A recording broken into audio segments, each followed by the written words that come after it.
నమస్తే. దీక్ష అకాడమీకి స్వాగతం. నేను Sirisha. NCERT class 6th history our past 1లో 7 చాప్టర్స్ మనం విజయవంతంగా పూర్తి చేశాము. 7 చాప్టర్స్ పూర్తి చేశాము. ఎక్కడి నుండి? What, where, how and when నుండి Ashoka the emperor who gave up war అంటే మౌర్యన్ ఎంపైర్ వరకు కూడా తెలుసుకున్నాం. అంటే అంత డీటెయిల్డ్గా లేదు ఎన్సీఆర్టీలో, కానీ ప్రాచీన భారతదేశ చరిత్రని ఒక క్రోనలాజికల్ ఆర్డర్లో మాత్రం ఈ 7 చాప్టర్స్ వరకు నేర్చుకున్నాము. NCERT class 6th history in Telugu అని మన ఛానల్లో ప్లేలిస్ట్ ఉంటుంది. ఎవరైనా చూడని వాళ్ళైతే చూడండి. All subjects NCERTs from class 6th to class 12th playlist ఉంటాయి. ఛానల్ ఓపెన్ చేసి ప్లేలిస్ట్లోకి వెళ్ళి మీకు ఏ సబ్జెక్ట్ కావాలంటే ఆ సబ్జెక్ట్ని మీరు చూడొచ్చు. ఓకే, అయితే ఈ హిస్టరీ అనేది నేను మీకు చాలాసార్లు చెప్పాను. ఇది కథ, స్టోరీ. మీరు సీరియల్ చూస్తున్నారనుకోండి, అది ఒక కథే ఉంటుంది కదా. ముందు ఎపిసోడ్స్ చూడకుండా డైరెక్ట్గా చాలా ఎపిసోడ్స్ అయిపోయిన తర్వాత మధ్యలో వచ్చి చూస్తే మనకేమైనా అర్థమవుతుందా? అర్థం కాదు. ఫస్ట్ నుండి చూస్తేనే అర్థమవుతుంది. బాహుబలి పార్ట్ 1 చూడకుండా పార్ట్ 2 ఫస్ట్ చూసారనుకోండి, అర్థమవుతుందా? అంత బాగా అర్థమవుతుందా? ఎంతో కొంత అర్థమవుతుంది, కానీ క్లారిటీగా అర్థమవుతుందా? అర్థం కాదు. సో ఇట్లా హిస్టరీని మీరు ఫస్ట్ చాప్టర్ నుండి, అంటే ఫస్ట్ ఎక్కడి నుండి స్టార్ట్ అయింది అక్కడి నుండి వినాలి. స్టోన్ ఏజ్ నుంచి, రాతి యుగం నుంచి, ఆది మానవుడి కాలం నుండి చరిత్ర తెలుసుకోవాలి. అయితేనే క్లారిటీ ఉంటుంది. ఓకేనా? అండ్ వన్ మోర్ థింగ్ ఏంటంటే, ఈ 6th class history our past 1 మీరు చదివినట్లయితే ప్రాచీన భారతదేశ చరిత్రని మీరు ఆల్మోస్ట్ కంప్లీట్ చేసినట్లే. నేను చాలాసార్లు క్లాస్లో చెప్పాను, హిస్టరీ క్లాస్లో. 6వ తరగతి టెక్స్ట్ బుక్కే కదా, ఏముంది ఇందులో అని తక్కువ అంచనా వేయకండి. ఈ అవర్ పాస్ట్ 1 కంప్లీట్ చేస్తే ప్రాచీన భారతదేశ చరిత్రని కంప్లీట్ చేసినట్లే. మీరు ఒక స్టాండర్డ్ బుక్ని పక్కన పెట్టుకొని సిలబస్లో ఏముంది అనేది ఇంకా కొంచెం ఆ టాపిక్కి అన్నీ యాడ్ చేసుకుంటూ, ఎక్స్ట్రా ఇన్ఫర్మేషన్ అంతా యాడ్ చేసుకుంటూ నోట్స్ రాసి పెట్టుకున్నారంటే 6వ తరగతి ఎన్సీఆర్టీ కంప్లీట్ అయ్యేలోపు మీ ప్రాచీన భారతదేశ చరిత్ర యొక్క సిలబస్ కంప్లీట్ అవుతుంది. అవునా అంటే నిజం. మీరు మన క్లాసెస్ని ఫాలో అవ్వండి, మీకే అర్థమవుతుంది. మీరు తెలుసుకోవాలన్నమాట. అంటే ఇక్కడ చాప్టర్ పేర్లు చూస్తే new ideas, new questions and ideas అని ఉంది. అంటే ఇది దేని గురించో అని అనుకుంటాం, కానీ కాదు. న్యూ క్వశ్చన్స్ అండ్ ఐడియాస్లో మనం తెలుసుకునేది జైనిజం అండ్ బుద్ధిజం గురించి. అంటే లాటర్ వేదిక్ పీరియడ్లో ఉన్న ఈ రిచువల్స్, సాక్రిఫైజెస్, వర్ణ సిస్టమ్, వీటన్నిటికీ ఎగెయిన్స్ట్గా రిలీజియస్ మూమెంట్స్ స్టార్ట్ అయ్యాయి. 6th century BCEకి వచ్చేసరికి మనకి కొత్త మతాలు ఆవిర్భవించాయి. జైన మతము, బౌద్ధ మతము. అంటే అవే న్యూ ఐడియాస్, కొత్త ఐడియాస్ బయటకు వచ్చాయి. న్యూ క్వశ్చన్స్, కొత్త ప్రశ్నలు వేశారు. సో అది. సో ఇక్కడ పేర్లు వేరే ఉండొచ్చు, కానీ మీరు లోపలికి వెళ్ళి చూస్తే క్రోనలాజికల్ ఆర్డర్లో హిస్టరీ, అంటే మన ప్రాచీన భారతదేశ చరిత్ర, ఏన్షియంట్ ఇండియన్ హిస్టరీ కవర్ అవుతుంది. ఓకే, సో నేను ఇందులో లేనివి కూడా తీసుకొని మీ ప్రాచీన భారతదేశ చరిత్ర ఒక క్రోనలాజికల్ ఆర్డర్లో కంప్లీట్ అయ్యే విధంగా ఎక్స్ప్లెయిన్ చేశాను. చూడని వాళ్ళు ఉంటే చూడండి. అయితే ఇప్పటి వరకు 7 చాప్టర్లు కంప్లీట్ చేశాం కదా, Ashoka the emperor who gave up war అని. అయితే ఇప్పటి వరకు చదివిందంతా ఒక ఎత్తు, ఇప్పటి నుండి చదివేది ఇంకో ఎత్తు. మనకి 7th చాప్టర్ తర్వాత లుకింగ్ ఎహెడ్ అనే ఒక ఈ పేపర్ ఉంది. ఈ పేపర్లో ఉన్న ఇన్ఫర్మేషన్ ఈ 7 చాప్టర్స్ని, మనం కంప్లీట్ చేసిన 7 చాప్టర్స్ని, ఆ తర్వాత ఉండే ఈ 4 చాప్టర్స్ని కనెక్ట్ చేస్తుంది. మనము ప్రతి చాప్టర్ని ఇంతకుముందు ఉన్న చాప్టర్స్తో కనెక్ట్ చేస్తూ చదువుకోవాలి. అయితేనే అర్థమవుతుంది. లేదు ఈ చాప్టర్కి ఈ చాప్టరే చదువుతాను, ఇందులో ఏముంది అదే చదువుతాను అంటే మాత్రం ఇంకా దానికి ఉపయోగం ఏమీ ఉండదు చదివి. ఈ చాప్టర్లో ఫర్ ఎగ్జాంపుల్ చాప్టర్ 8లో vital villages and thriving towns అని ఉంది. అంటే ఏ విలేజెస్ గురించి చదువుతున్నాము? What is the theme of this chapter? ప్రతి చాప్టర్ యొక్క థీమ్ అర్థం కావాలి. మరి ఈ 8th, 9th, 10th, 11th chapters యొక్క థీమ్ మీకు అర్థం కావాలి, ఏం నేర్చుకుంటున్నారు అనేది అర్థం కావాలంటే మనకి ఈ looking ahead very interesting and very important topic ఇది అర్థం కావాలి. ఈ ఒక్క పేపర్ ఈ 7 చాప్టర్స్కి, ఫస్ట్ 7 చాప్టర్స్కి, తర్వాత ఉన్న ఈ 4 చాప్టర్స్కి బ్రిడ్జ్ లాంటిది ఇది. ఓకే, సో ఈ లుకింగ్ ఎహెడ్ అనే ఈ పేజ్లో ఉన్న ఇన్ఫర్మేషన్ మనకి ఖచ్చితంగా తెలియాలి. మరి తెలుసుకుందామా? నేను ఇంతకుముందు క్లాస్లో కూడా ప్రతిసారి నేను స్టోన్ ఏజ్ నుంచి స్టార్ట్ చేస్తాను రివిజన్. ఓకే, ఇప్పుడు మీరు ఇంతకుముందు 7 చాప్టర్స్ చూడకపోయినా సరే ఇప్పుడు ఈ క్లాస్ పూర్తిగా వినండి. బోర్ కొట్టినా సరే, వినాలనిపించకున్నా తప్పదు, మరి నేర్చుకోవాలి కదా. సో అందుకే వినండి, ఓపిక తెచ్చుకొని క్లాస్ అయిపోయే వరకు. మీరు ఇంతకుముందు చాప్టర్స్ వినకున్నా ఈ ఒక్క క్లాస్ వింటే మీకు ఫుల్ క్లారిటీ వస్తుంది. అంటే మొత్తం డీటెయిల్డ్గా ఇక్కడ ఈ వీడియోతో మీకు సిలబస్ అయిపోతుందని నేను చెప్పట్లేదు. ఇక్కడ మీకు క్లారిటీ వస్తుంది. ఫస్ట్ రాధయుగం నుంచి, ప్రీ హిస్టారిక్ ఆ కల్చర్ నుంచి ఇప్పటి వరకు ఏం జరిగింది అంటే మౌర్యన్ ఎంపైర్ తర్వాత గుప్తుల కాలం వరకు, గుప్తుల కాలం వరకు, గుప్తా ఎంపైర్ వరకు మీకు ఒక క్లారిటీ వస్తుంది. ఈవెంట్స్ దేని తర్వాత ఏమైంది అనేది మొత్తం ప్రాచీన భారతదేశ చరిత్ర గురించి. ఓకే, సో ఈ లుకింగ్ ఎహెడ్లో ఏముంది అనేది తెలుసుకునే ముందు ఈ 7 చాప్టర్స్లో ఏం నేర్చుకున్నాము అనేది మనం ఒకసారి చూద్దాం. ఓకే, అంటే అంత డీటెయిల్గా చూడము, చూస్తే మళ్ళీ గంటలు పడుతుంది, సరేనా? సో పైన చూద్దాం క్లారిటీ కోసం. ఫస్ట్ చాప్టర్లో what, where, how and when, అంటే అసలు చరిత్ర అంటే ఏంటి, చరిత్ర గురించి మనం ఏం తెలుసుకోవాలి, ఎలా తెలుసుకున్నాము, ఎప్పుడు జరిగింది అంతా కూడా దీంట్లో తెలుసుకుంటాం. హిస్టరీ అంటే ఏమిటి, గతం గురించి అధ్యయనం చేయటాన్ని, స్పెషల్లీ పీపుల్ గురించి, పీపుల్ యొక్క వేషధారణ గురించి, వాళ్ళ ఫుడ్ గురించి, వాళ్ళ ఎలా జీవించారు, వాళ్ళ కింగ్స్ గురించి, వాళ్ళ గవర్నమెంట్ గురించి, వాళ్ళ అడ్మినిస్ట్రేషన్ గురించి, వాళ్ళ సోషల్ లైఫ్ గురించి, వాళ్ళ ఎకనామికల్ లైఫ్ గురించి, వాళ్ళ రిలీజియన్ గురించి, వాళ్ళ ప్రాబ్లమ్స్ గురించి, వాళ్ళు ఎలా సాల్వ్ చేశారు, ఇవన్నీ కూడా అధ్యయనం చేయటాన్ని, గతం గురించి అధ్యయనం చేయటాన్ని, స్టడీ చేయటాన్ని చరిత్ర, హిస్టరీ అని అంటారు. అయితే మనం ఫస్ట్ ప్రీ హిస్టరీ నుంచి స్టార్ట్ చేస్తాం. ప్రీ హిస్టరీ అంటే ఏమిటి? What is pre history? Pre history అంటే అసలు what is the source of information about history? చరిత్రలో ఇలా జరిగింది అనేది మనకు ఎలా తెలుస్తుంది? ఎవరైనా చెప్తే తెలుస్తుంది. మనకు వారం కింద జరిగింది, నిన్న జరిగింది, ఇదంతా మనం న్యూస్ పేపర్ చూస్తే మనకు అర్థమవుతుంది. ఒక సంవత్సరం కిందట ఏం జరిగింది అంటే కూడా మనకి ఎవరైనా చెప్తే తెలుస్తుంది, మన పేరెంట్స్. ఇంకా ఒక 50 years బ్యాక్ ఏం జరిగింది అంటే ఏవో కొన్ని బుక్స్ ఉండొచ్చు, తెలుస్తుంది.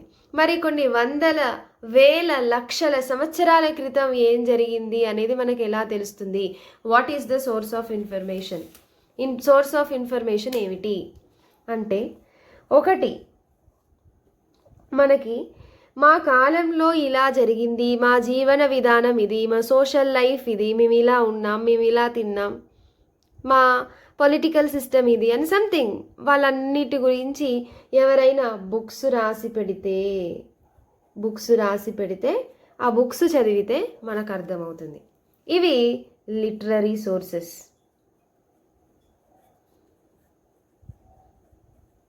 మనూస్క్రిప్ట్స్ అని అంటారు. అంటే చేతితో, ఇంతకుముందు ఇంక్, ప్రింటింగ్ మిషన్ ఇవి లేని కాలంలో మనూస్క్రిప్ట్స్ అంటే చేతితో రాసేవాళ్ళు, ఆకులపైన అలా రాసేవాళ్ళు కదా, వాటిని మనూస్క్రిప్ట్స్ అని అంటారు. సో దీని ద్వారా తెలుస్తుంది మనకి.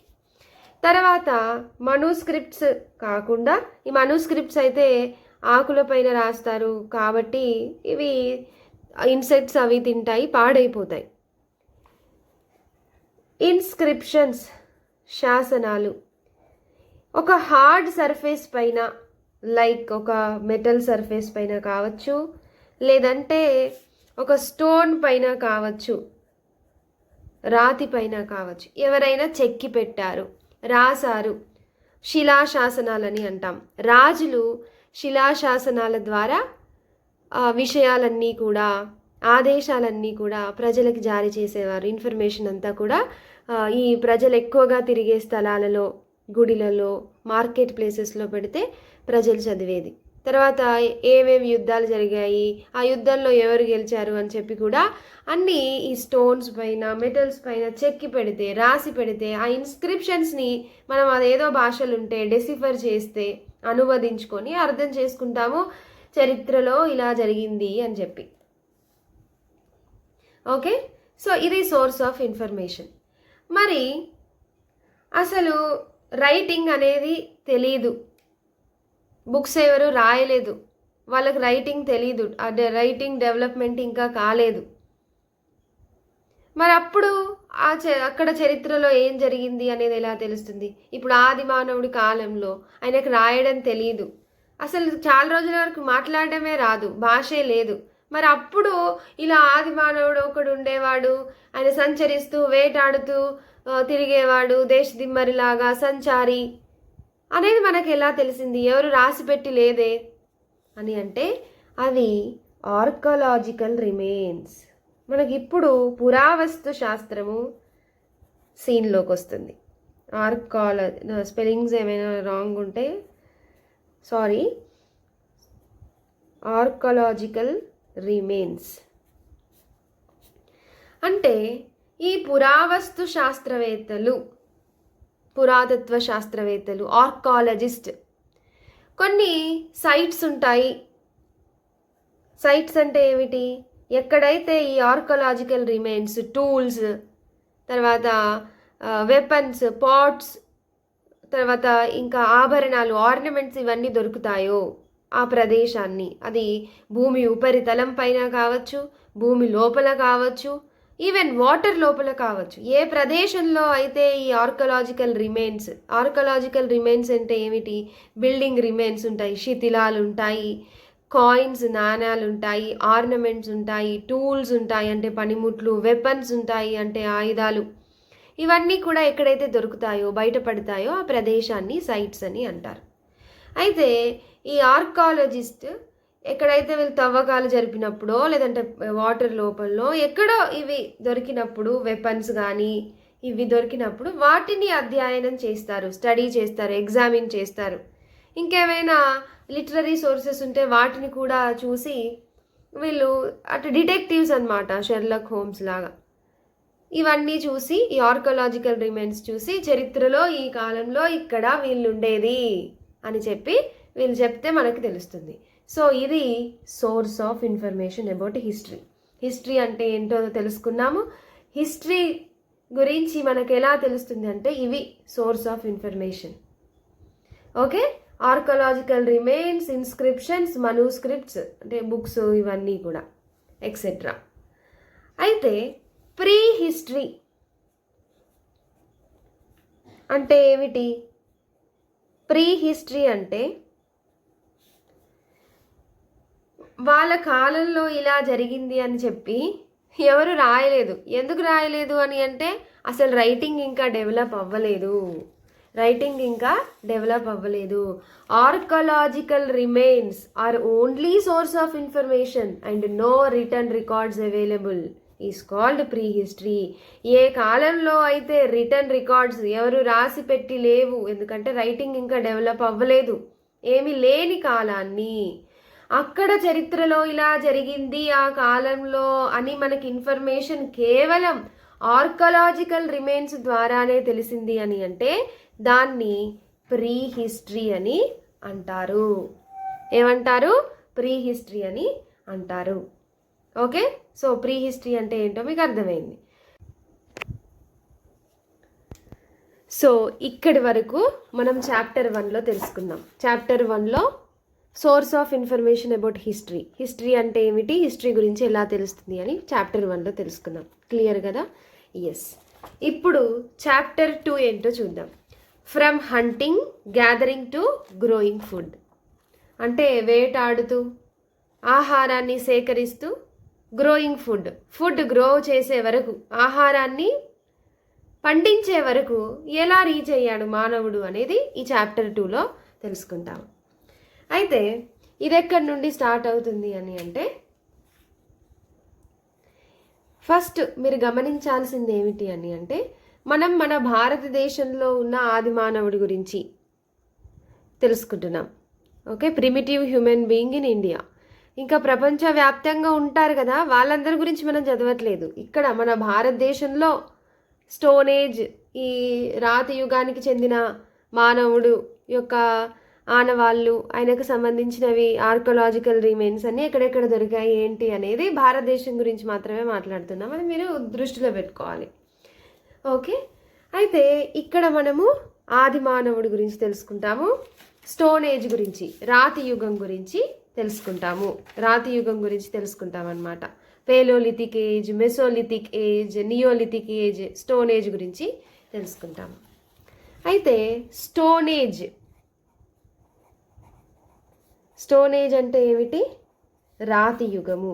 రాతి యుగం అంటే ఏమిటి అంటే, early period of human history when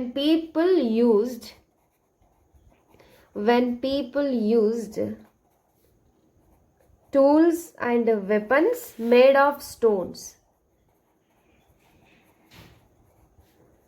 ఏ కాలంలో అయితే ప్రజలు రాళ్లతో తయారు చేసిన పనిముట్లు మరియు ఆయుధాలు, మానవులు ఈ వెపన్స్ టూల్స్ని రాళ్లతో తయారు చేసినవి యూజ్ చేశారో, నాట్ మెటల్, లోహంతో తయారు చేసినవి కాదు. ఇప్పుడు మనము ఐరన్ యూజ్ చేస్తున్నాం, కాపర్ యూజ్ చేస్తున్నాం, గోల్డ్ యూజ్ చేస్తున్నాం.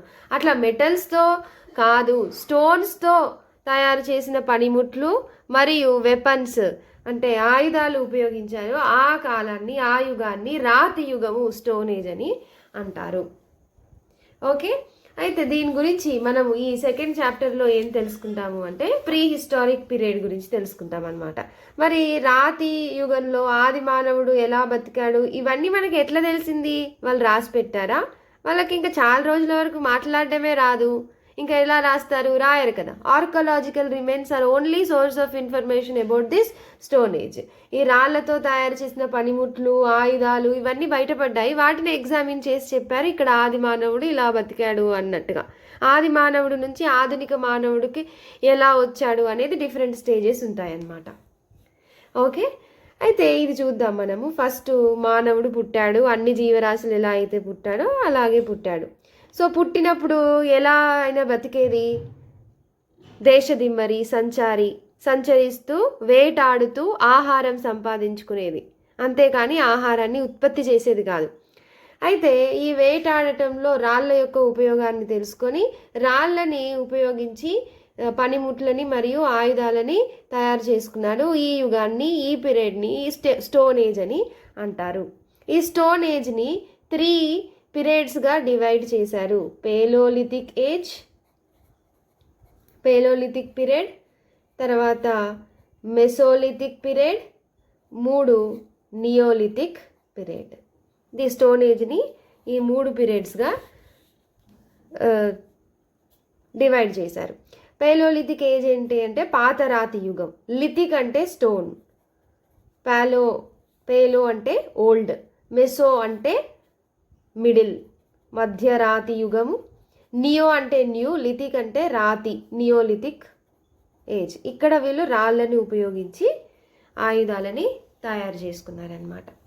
అయితే ఇక్కడ మీరు గమనించాల్సిన విషయాలు ఏంటి అంటే, ఈ పీరియడ్స్లో, ఈ స్టోన్ ఏజ్లోని పీరియడ్స్లో వీళ్ళు పేలోలిథిక్ పీరియడ్, ఈ డివిజన్ ఎట్లా జరిగింది అనేది మనం అర్థం చేసుకోవాలి.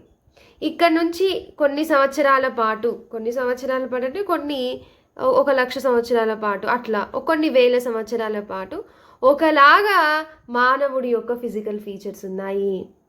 క్లైమేట్ ఒకలాగా ఉంది. ఆ తర్వాత మేజర్ చేంజెస్ వచ్చాయి వీళ్ళ ఫిజికల్ ఫీచర్స్లో.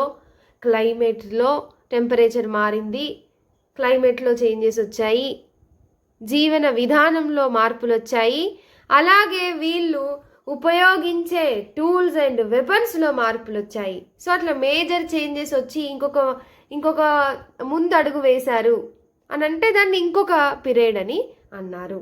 అర్థమైంది కదా అండి? ఈ పీరియడ్ వరకు ఒకలాగుంది, ఆ తర్వాత ఇంకొకలాగా మారింది, సో దాన్ని వేరే పీరియడ్ అని అన్నారు. అట్లా ఓకే. ఈ పైలోలిథిక్ పీరియడ్ని ఇది 2 మిలియన్స్ బీసీఈ టు 10,000 బీసీఈ వరకు ఉంటుంది. మెసోలిథిక్ పీరియడ్ వచ్చేసి 10,000 BCE to 8,000 BCE. Neolithic period 10,000 to 2,000 BCE. ఇప్పుడు ఇవన్నీ అక్కర్లేదు, మనకి క్రోనలాజికల్ ఆర్డర్లో హిస్టరీ అర్థం కావాలి. ఒక్కొక్క టాపిక్ని డిస్కస్ చేసినప్పుడు ఇవన్నీ తెలుసుకుంటాము, ఆల్రెడీ డిస్కస్ చేశాం కూడా. ఈ పేలోలిథిక్ పీరియడ్ని మళ్ళీ మనకి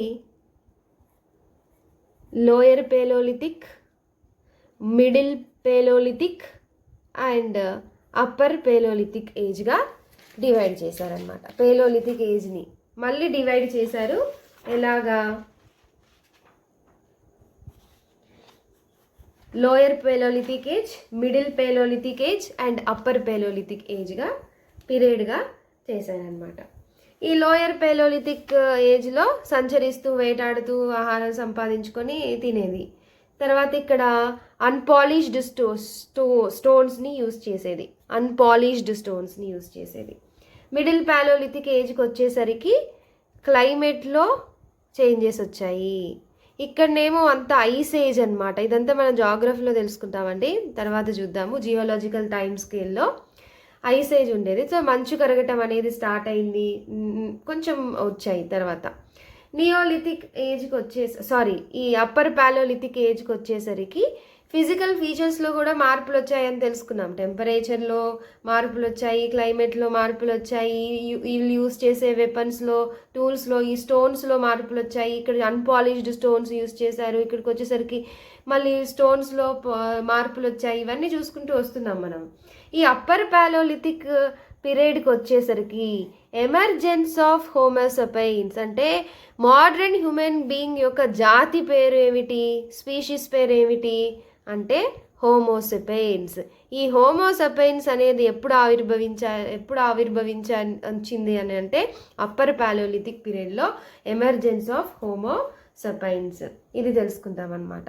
తర్వాత మెసోలిథిక్ పీరియడ్కి వచ్చేసరికి ఐస్ అనేది మెల్ట్ అవ్వటం స్టార్ట్ అయింది. ఫ్లోరా, ఫానా, జంతుజాలము, వృక్షజాలము ఇవన్నీ పెరగటం స్టార్ట్ అయింది. క్లైమేట్స్లో చేంజెస్ ఈ మెసోలిథిక్ పీరియడ్కి వచ్చేసరికి స్టార్ట్ అయ్యాయి. వర్షాలు పడటం స్టార్ట్ చేశారు. తర్వాత జంతువులని డొమెస్టికేషన్, పెంచుకోవటం మానవులు స్టార్ట్ చేశారు. ఇక్కడ వరకు అయితే ఇంకా ఫైర్ని కనుక్కున్నాడు, ఇదంతా ఒక వైపు జరుగుతూనే ఉంది. ఫిజికల్ ఫీచర్స్లో మార్పులు వస్తూనే ఉన్నాయి, క్లైమేట్లో మార్పులు వస్తూనే ఉంటాయి. ఓకే. తర్వాత ఇక్కడ వచ్చేసరికి వీళ్ళు మైక్రోలిథ్స్ యూస్ చేశారు, అంటే చిన్న చిన్న రాళ్ళు యూస్ చేశారు. కొంచెం స్టోన్స్లో పాలిష్డ్ స్టోన్స్ యూస్ చేశారు. తర్వాత మెసోలిథిక్ పీరియడ్కి వచ్చేసరికి ఇంకా యానిమల్ స్కిన్తో తయారు చేసిన బట్టలు వేసుకోవటం స్టార్ట్ చేశారు. రాక్ ఆర్ట్ని స్టార్ట్ చేశారు, అంటే రాళ్ళ పైన ఆర్ట్ వేయటము అలాంటిది కూడా స్టార్ట్ చేశారు. ఓకే. తర్వాత నియోలిథిక్ పీరియడ్లో పాలిష్డ్ స్టోన్స్, బాగా సానపట్టిన రాళ్ళని ఆయుధాలుగా మరియు పనిముట్లుగా ఉపయోగించారు. సోషల్ అండ్ ఎకనామికల్ చేంజెస్ అనేవి నియోలిథిక్ పీరియడ్కి వచ్చింది. ఈ నియోలిథిక్ ఏజ్ మ్యాన్, ఈ నియోలిథిక్ పీరియడ్ మ్యాన్ ఇక్కడికి వచ్చేసరికి మనం ఏం తెలుసుకున్నాము?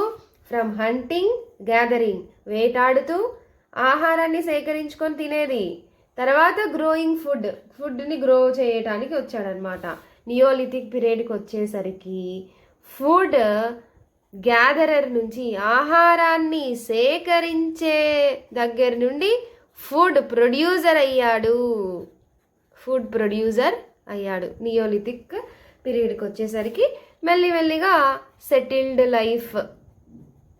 సెటిల్డ్ లైఫ్ అనే దగ్గరికి ఇక్కడికి వచ్చేసరికి వచ్చాడు. ఎవరు?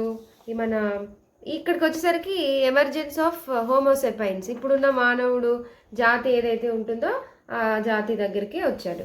తర్వాత అగ్రికల్చర్ని స్టార్ట్ చేశాడు. ఒక అగ్రికల్చర్, ఆహారాన్ని ఉత్పత్తి చేశాడు. నియోలిథిక్ పీరియడ్కి వచ్చేసరికి పాటరీని, కుండల్ని యూజ్ చేశాడు.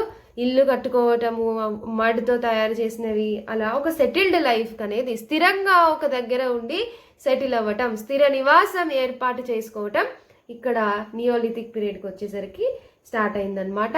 This paved way for the civilisation.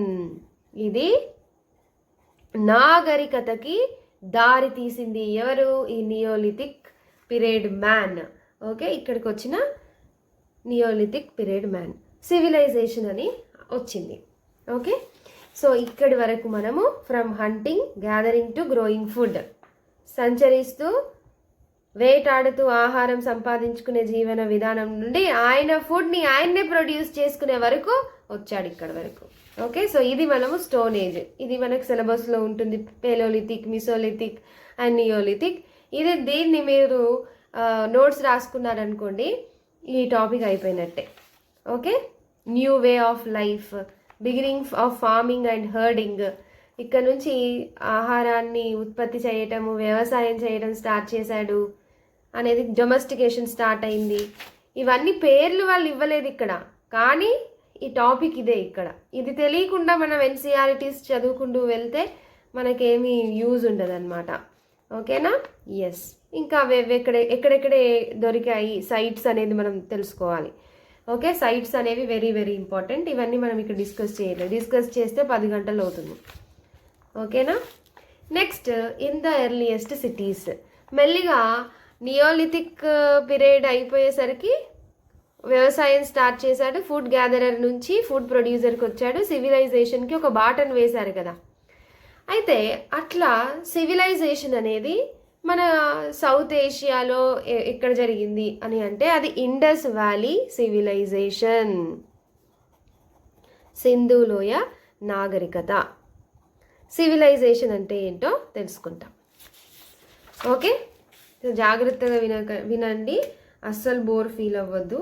ఈ ఎన్సీఆర్టీ ఇక్కడ అయిపోతుంది. మీది కొంచెం గంట పట్టచ్చు, వినండి, పర్వాలేదు. In the earliest cities.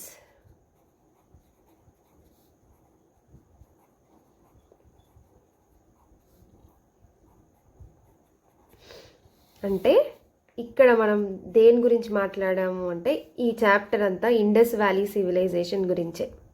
Harappan civilisation అని కూడా అంటారు. ఇది మనము గుర్తించకుండా చదువుకుంటూ వెళ్తే మాత్రం వేస్ట్. సో గుర్తించాలి ఇక్కడ దేని గురించి మాట్లాడుతున్నాము అనేది. ఇక్కడ క్లియర్గా మెన్షన్ చేసి లేదు ఎన్సీఆర్టీలో, మరి అందుకే సివిలైజేషన్ అంటే ఏంటో తెలుసుకుందాం. మనిషి ఆది మానవుడి స్టేజ్ నుంచి ఆధునిక మానవుడి స్టేజ్ వచ్చిన తర్వాత సంచరిస్తూ వేటాడుతూ ఆహారం సంపాదించుకునే జీవన విధానం నుండి ఒక దగ్గర స్థిరంగా ఉండటం అలవాటు చేసుకున్నాడా లేదా నియోలిథిక్ ఏజ్కి వచ్చేసరికి? ఎస్. అయితే ఫర్ ఎగ్జాంపుల్ ఒక గ్రూప్ ఆఫ్ పీపుల్ ఉన్నారు, ఒక సమూహం ఉన్నారు. ఒక సమూహం ఒక దగ్గరికి వెళ్ళి సెటిల్ అయ్యారు. అట్లా 4 ఐసోలేటెడ్ ప్లేసెస్కి వెళ్ళి సెటిల్ అయ్యారు అనుకోండి. కొంతమంది ఇరాక్ సైడ్, ఇప్పుడున్న ఇరాక్ సైడ్ వెళ్ళారు, కొంతమంది ఈజిప్ట్ సైడ్ వెళ్ళారు, కొంతమంది చైనా సైడ్ వెళ్ళారు, కొంతమంది మన సౌత్ ఏషియాలో కంట్రీస్ ఏముంటాయో తెలుసు కదా మనకి. సో ఇప్పుడు ఉన్న మన భారతదేశము, కొంచెం మన పాకిస్తాన్, ఇలాంటి ప్లేసెస్లోకి వచ్చి కొంతమంది సెటిల్ అయ్యారు. ఎక్కడ? ఇంతెందుకు, ఇండస్ వ్యాలీ దగ్గర సింధు లోయ నది తీరాన వచ్చి కొంతమంది, ఒక గ్రూప్ ఆఫ్ పీపుల్ వచ్చి సెటిల్ అయ్యారు. అట్లా కొంతమంది ఇరాక్ వెళ్ళారు, కొంతమంది ఈజిప్ట్ వెళ్ళారు, కొంతమంది చైనా సైడ్ వెళ్ళారు. ఇక్కడ కూడా సివిలైజేషన్ స్టార్ట్ అయింది. మనము ఇండస్ వ్యాలీ, సౌత్ ఏషియాలో భారతదేశం ఉంది కాబట్టి ఇండస్ వ్యాలీ సివిలైజేషన్ గురించి నేర్చుకుంటాము. సో ఫస్ట్ మన చరిత్ర, భారతదేశ చరిత్రనే ఇండస్ వ్యాలీ సివిలైజేషన్తో స్టార్ట్ అవుతుందని అంటారనమాట. అయితే ఈ గ్రూప్ ఆఫ్ పీపుల్ వచ్చి ఒక దగ్గర సెటిల్ అవుతారు. ఎక్కడ సెటిల్ అవుతారు? నీటి ప్రవాహం ఎక్కడైతే ఉంటుందో, నీటి వసతి ఎక్కడైతే ఉంటుందో నది లోయ తీరాన్నే సెటిల్ అవుతారు. ప్రపంచంలో ఏ నాగరికత చూసుకున్నా కానీ అది నది లోయ తీరాన్నే స్టార్ట్ అవుతుంది, నది తీరాన్నే. ఈ గ్రూప్ ఆఫ్ పీపుల్ వచ్చి ఇక్కడ సెటిల్ అయితే man is a social animal అంటారు, అవునా? సంఘజీవి అంటారు. ఎవరన్నారు? అరిస్టాటిల్ అన్నారు. అయితే అది వేరే విషయం. మనిషి తనకు కావాల్సినవన్నీ కూడా తానే సంపాదించుకోగలడా? మనిషికి ఉండాల్సిన కనీస అవసరాలు ఏమిటి? Minimum basic needs. Minimum basic needs ఏమిటండి? ఫుడ్, వాటర్ ఉన్నాయి, వాటర్ దగ్గరనే వచ్చి సెటిల్ అయ్యారు. క్లోత్స్, హౌసింగ్, ఉండటానికి ఇల్లు. సో ఇవి కనీస అవసరాలు. మరి ఈ కనీస అవసరాలన్నీ తానే తీర్చుకోగలడా? ఒక్కడే తీర్చుకోగలడు. ఒక్కొక్కరు ఒక్కొక్క పని చేస్తేనే అది సాధ్యమవుతుంది. అట్లా కొంతమంది వ్యవసాయం చేయటంలో నైపుణ్యం సాధించారు, ఫార్మింగ్ చేశారు. కొంతమంది బట్టలు నేయటంలో, కొంతమంది వ్యవసాయానికి కావలసిన పనిముట్లు మరియు వంట చేసుకోవడానికి ఇంట్లో వాడుకునే యుటెన్సిల్స్, కుండలు తయారు చేయడంలో నైపుణ్యం సాధించారు. కొంతమంది కమ్మరి పనుల్లో నైపుణ్యం సాధించారు. కొంతమంది బట్టలు నేయటంలో, కొంతమంది ఇల్లు కట్టడంలో నైపుణ్యం సాధించారు. ఇట్లా ఒక్కొక్కరు ఒక్కొక్క ఫీల్డ్లో నైపుణ్యం సాధించారు. మెల్లిగా విలేజెస్, కమ్యూనిటీస్ విలేజెస్ అయ్యాయి, విలేజెస్ టౌన్స్ అయ్యాయి, టౌన్స్ సిటీస్ అయ్యాయి. ఒక వెల్ ఎస్టాబ్లిష్డ్ సొసైటీ అనేది ఫామ్ అయింది. ఈ వెల్ ఎస్టాబ్లిష్డ్ సొసైటీలో వీళ్ళకంటూ ఒక ప్రభుత్వం ఏర్పడింది, గవర్నమెంట్, పరిపాలకులు, రక్షణ వ్యవస్థ, ఒక మంచి బిల్డింగ్స్, టౌన్స్లో బిల్డింగ్స్ ఉంటాయి. వీళ్ళకంటూ ఒక మతం, రిలీజియన్, వీళ్ళకంటూ ఒక కల్చర్, ఒక సంస్కృతి, ఒక సాంప్రదాయం, ఇలా ఒక వెల్ ఎస్టాబ్లిష్డ్ సొసైటీ ఫామ్ అవ్వటాన్నే, బిగినింగ్ ఆఫ్ సిటీ లైఫ్నే సివిలైజేషన్ అని అంటారు. అట్లా సివిలైజేషన్ ఫస్ట్ ఎక్కడ స్టార్ట్ అయింది? భారతదేశం చరిత్ర స్టార్ట్ అయిందంటే ఇండస్ వ్యాలీ సివిలైజేషన్.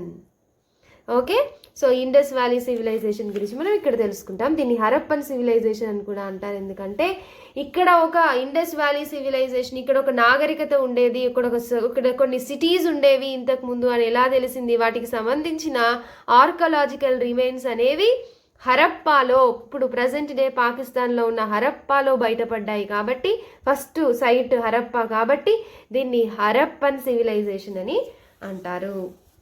అయితే ఇక్కడ కొన్ని సంవత్సరాల క్రితము, కొన్ని వేల సంవత్సరాల క్రితము, ఇక్కడ 1000 years బ్యాక్ ఇక్కడ కొన్ని టౌన్స్ ఉండేవి అనేది తెలుసుకుంటాం అన్నమాట. అయితే ఈ ఇండస్ వ్యాలీ సివిలైజేషన్ని 3 phases డివైడ్ చేశారు. Early Harappan phase, mature Harappan phase, తర్వాత లేట్ హరప్పన్ ఫేజ్. వీటిని కూడా ఫేసెస్ లాగా డివైడ్ చేశారు. ఎందుకంటే ఇక్కడ వరకు వీళ్ళ జీవన విధానం ఒకలాగా ఉంది, వీళ్ళ డెవలప్మెంట్ ఒకలాగా ఉంది, తర్వాత ఒక మెట్టు పైకెక్కారు, దీన్ని మార్చారు, తర్వాత ఇక్కడ ఇంకొకలాగా ఉంది పరిస్థితి, కాబట్టి ఇలా డివైడ్ చేశారనమాట. ఎర్లీ హరప్పన్ ఫేజ్లో చూసుకుంటే అప్పుడప్పుడే వీళ్ళు లార్జ్ విలేజెస్ అనేవి మెల్లిమెల్లిగా ఫామ్ అయ్యాయి. తర్వాత అలా ఉంది. మెచ్యూర్ హరప్పన్కి వచ్చేసరికి సిటీస్ బాగా ఫ్లరిష్ అయింది. ఫ్లరిష్మెంట్ అంతా కూడా ఈ మెచ్యూర్ హరప్పన్ ఫేస్లో జరిగింది. వీళ్ళ డెవలప్మెంట్, టెక్నాలజీ అంతా పీక్ స్టేజ్కి వెళ్ళి లేట్ హరప్పన్ ఫేస్కి వచ్చేసరికి లైక్ కొన్ని సిటీస్ ఉండేవి ఇక్కడ అని మనం చెప్పుకుంటే వాటి అన్నీ కూడా డిక్లైన్ అయ్యాయి, పతనం అయ్యాయి.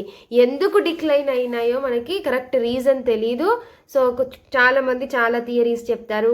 ఎర్త్ క్వేక్స్ వచ్చాయని చెప్తారు, తర్వాత ఫెమైన్స్ వచ్చాయి, కరువు వచ్చిందంటారు, లేదంటే ఫ్లడ్స్ వచ్చాయని అంటారు, దండయాత్రలు చేశారని అంటారు. సో చాలా రీజన్స్ చెప్తారు. ఏదో రీజన్ కానీ ఈ హరప్పన్ సిటీస్ అన్నీ కూడా లేట్ హరప్పన్ ఫేజ్కి వచ్చేసరికి, లాస్ట్కి వచ్చేసరికి వీళ్ళ డెవలప్మెంట్ అంతా, సివిలైజేషన్ చూసిన వీళ్ళు తర్వాత పతనం అవుతుందన్నమాట.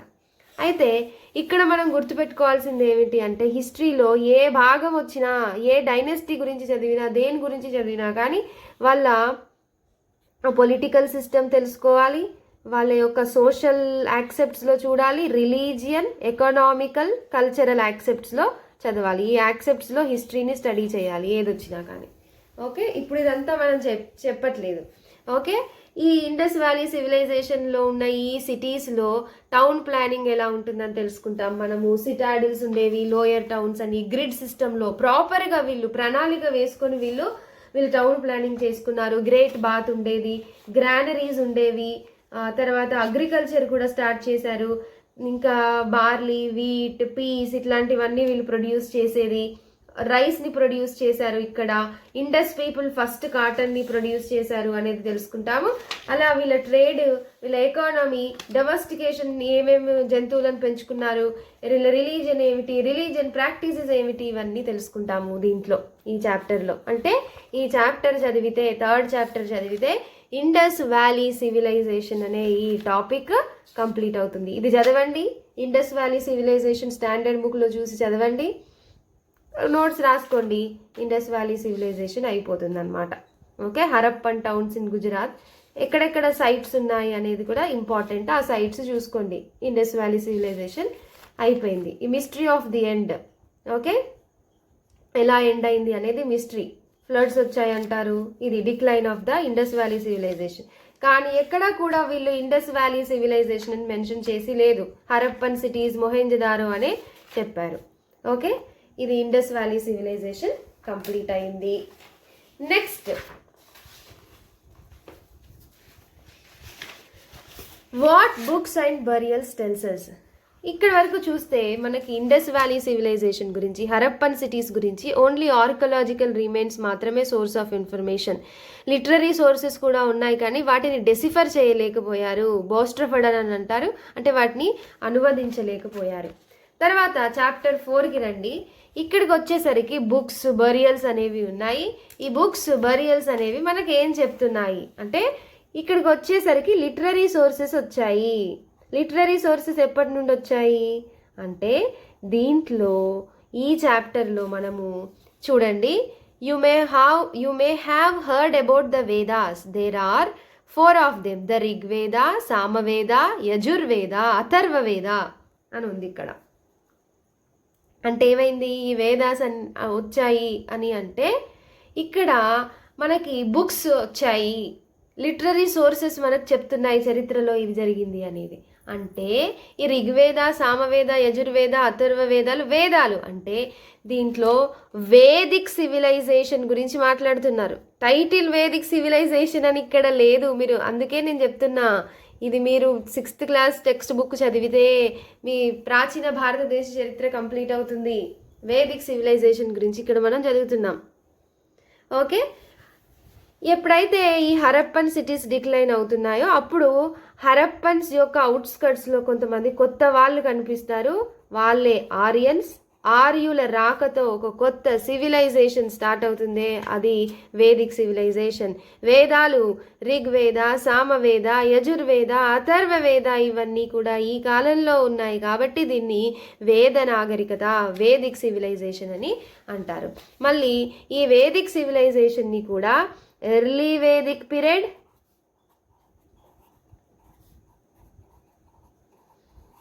తర్వాత లాటర్ వేదిక్ పీరియడ్గా డివైడ్ చేశారు. సేమ్ అంటే ఇదేంటి సేమ్, ఇక్కడ కూడా ఒకలాగా వీళ్ళ జీవన విధానం ఉంది, ఇక్కడ తర్వాత మారింది అని అంటే ఇక్కడ ఇలా క్లాసిఫై చేశారు, డివైడ్ చేశారు అన్నమాట. ఓకే, ఎర్లీ వేదిక్ పీరియడ్లో వీళ్ళు సెమీ నొమాడిక్ పాసోట్రోల్ లైఫ్ని లీడ్ చేశారు. మనము ఇండస్ వ్యాలీ సివిలైజేషన్లో చూసుకుంటే అక్కడ అర్బనైజేషన్, సిటీ లైఫ్ని లీడ్ చేశారు. అర్బనైజేషన్ అంటే నగరాలలో జీవన విధానం ఎలా ఉండేదో అలా ఉండేది ఇండస్ వ్యాలీ సివిలైజేషన్లో. అది డిక్లైన్ అయింది. ఆ తర్వాత ఆర్యులు వచ్చారు. ఆర్యుల తర్వాత వేదిక్ సివిలైజేషన్ స్టార్ట్ అయింది. దాంట్లో first period early Vedic period. Early Vedic పీరియడ్లో వీళ్ళు రూరల్ లైఫ్ని లీడ్ చేశారు. అండ్ సెమీ నొమాడిక్ పాసోట్రల్ లైఫ్ అంటే ఏమిటి, పాసోట్రల్ అంటే పశువులను మేపుకొని వాటిని తిప్పుకుంటూ బతికేదన్నమాట. రూరల్ లైఫ్ని లీడ్ చేశారు. క్యాటిల్ అనేది ఇక్కడ చాలా చాలా ఇంపార్టెంట్ ఎర్లీ వేదిక్ పీరియడ్లో. సో ఇక్కడ కూడా మళ్ళీ వీళ్ళ యొక్క social life, political life, social structure, political structure ఇవన్నీ కూడా, వాళ్ళ రిలీజియన్స్, వాళ్ళే దేవుళ్ళని పూజించారు అనేదన్నీ కూడా ఇక్కడ తెలుసుకుంటాము. ఎర్లీ వేదిక్ పీరియడ్ని రిగ్వేదిక్ పీరియడ్ అని కూడా అంటారు. ఎర్లీ వేదిక్ పీరియడ్ గురించి అంతా కూడా మనకి ఋగ్వేదాలో తెలుస్తుంది. Rigveda is the source of information about మన ఎర్లీ వేదిక్ పీరియడ్ గురించి. అలాగే ఋగ్వేదాలో ఏమేమి ఉన్నాయి అంటే, ఋగ్వేదాన్ని మనము వేదిక్ లిటరేచర్లో భాగంగా తెలుసుకుంటాము. వేద సాహిత్యము కూడా ఇంపార్టెంట్. ఓకే, సో ఇదంతా కూడా దీంట్లో ఉంటుందన్నమాట. పీపుల్ని ఎట్లా డిస్క్రైబ్ చేసేది చూడండి. క్యాటిల్, హార్సెస్, చారియట్స్ ఏముండేవి, తర్వాత మెగాలిత్స్ ఉండేవి, ఇవన్నీ ఉంటుంది. అక్కడ ఎలా ఉండేది అంతా కూడా ఇక్కడ మనము తెలుసుకుంటాము. ఓకే, ఇదంతా ఎర్లీ వేదిక్ పీరియడ్ గురించి. మళ్ళీ వీళ్ళ సోషల్ లైఫ్ ఏమిటి, వీళ్ళ కల్చరల్ లైఫ్, వీళ్ళ రిలీజియస్ లైఫ్ అన్నీ కూడా ఇక్కడ తెలుసుకుంటాం. అయితే మనం ఇక్కడ 2 ఇంపార్టెంట్ థింగ్స్ని తెలుసుకోవాలి. ఏంటి అంటే వీళ్ళ పొలిటికల్ స్ట్రక్చర్. ఇండస్ వ్యాలీ సివిలైజేషన్లో అక్కడ అగ్రికల్చర్ ఉండేది, వాళ్ళ బేసిక్ ఆక్యుపేషన్. ఇక్కడికి వచ్చేసరికి సెమీ నోమాడిక్, పాసోట్రల్ అంటే పశువులు మేపుకునేది అనమాట. తర్వాత ఎర్లీ వేదిక్ పీరియడ్లో చేంజెస్ ఉన్నాయి కదా. సోషియో ఎకనామిక్ చేంజెస్ అనేవి పెద్దగా లేవు. సభాస్, సమితీస్ ఉండేవి, అందులో విమెన్ కూడా పార్టిసిపేట్ చేసేది, విమెన్కి రెస్పెక్టబుల్ పొజిషన్ ఉండేది. సామాజిక మరియు ఆర్థిక అసమానతలు అనేవి పెద్దగా ఎర్లీ వేదిక్ పీరియడ్లో లేవు.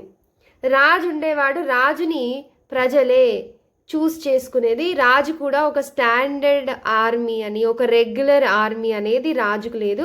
రాజు కూడా సామాన్యుడిలాగే ఉండేది, లిబరల్గానే ఉండేది ఎర్లీ వేదిక్ పీరియడ్ వరకు. అంటే ఒక కింగ్ అనేది ఇంకా ఎక్కువ కాలేదన్నమాట. ఒక కింగ్డమ్, ఒక కింగ్ అనేది లేదు. జస్ట్ మామూలుగా రాజు ఉండేవాడు, ఆయన కూడా పెద్దగా ఆడంబరాలు ఏమీ ఉండకపోయేది ఎర్లీ వేదిక్ పీరియడ్లో. ఓకే, అదంతా తెలుసుకుంటాం.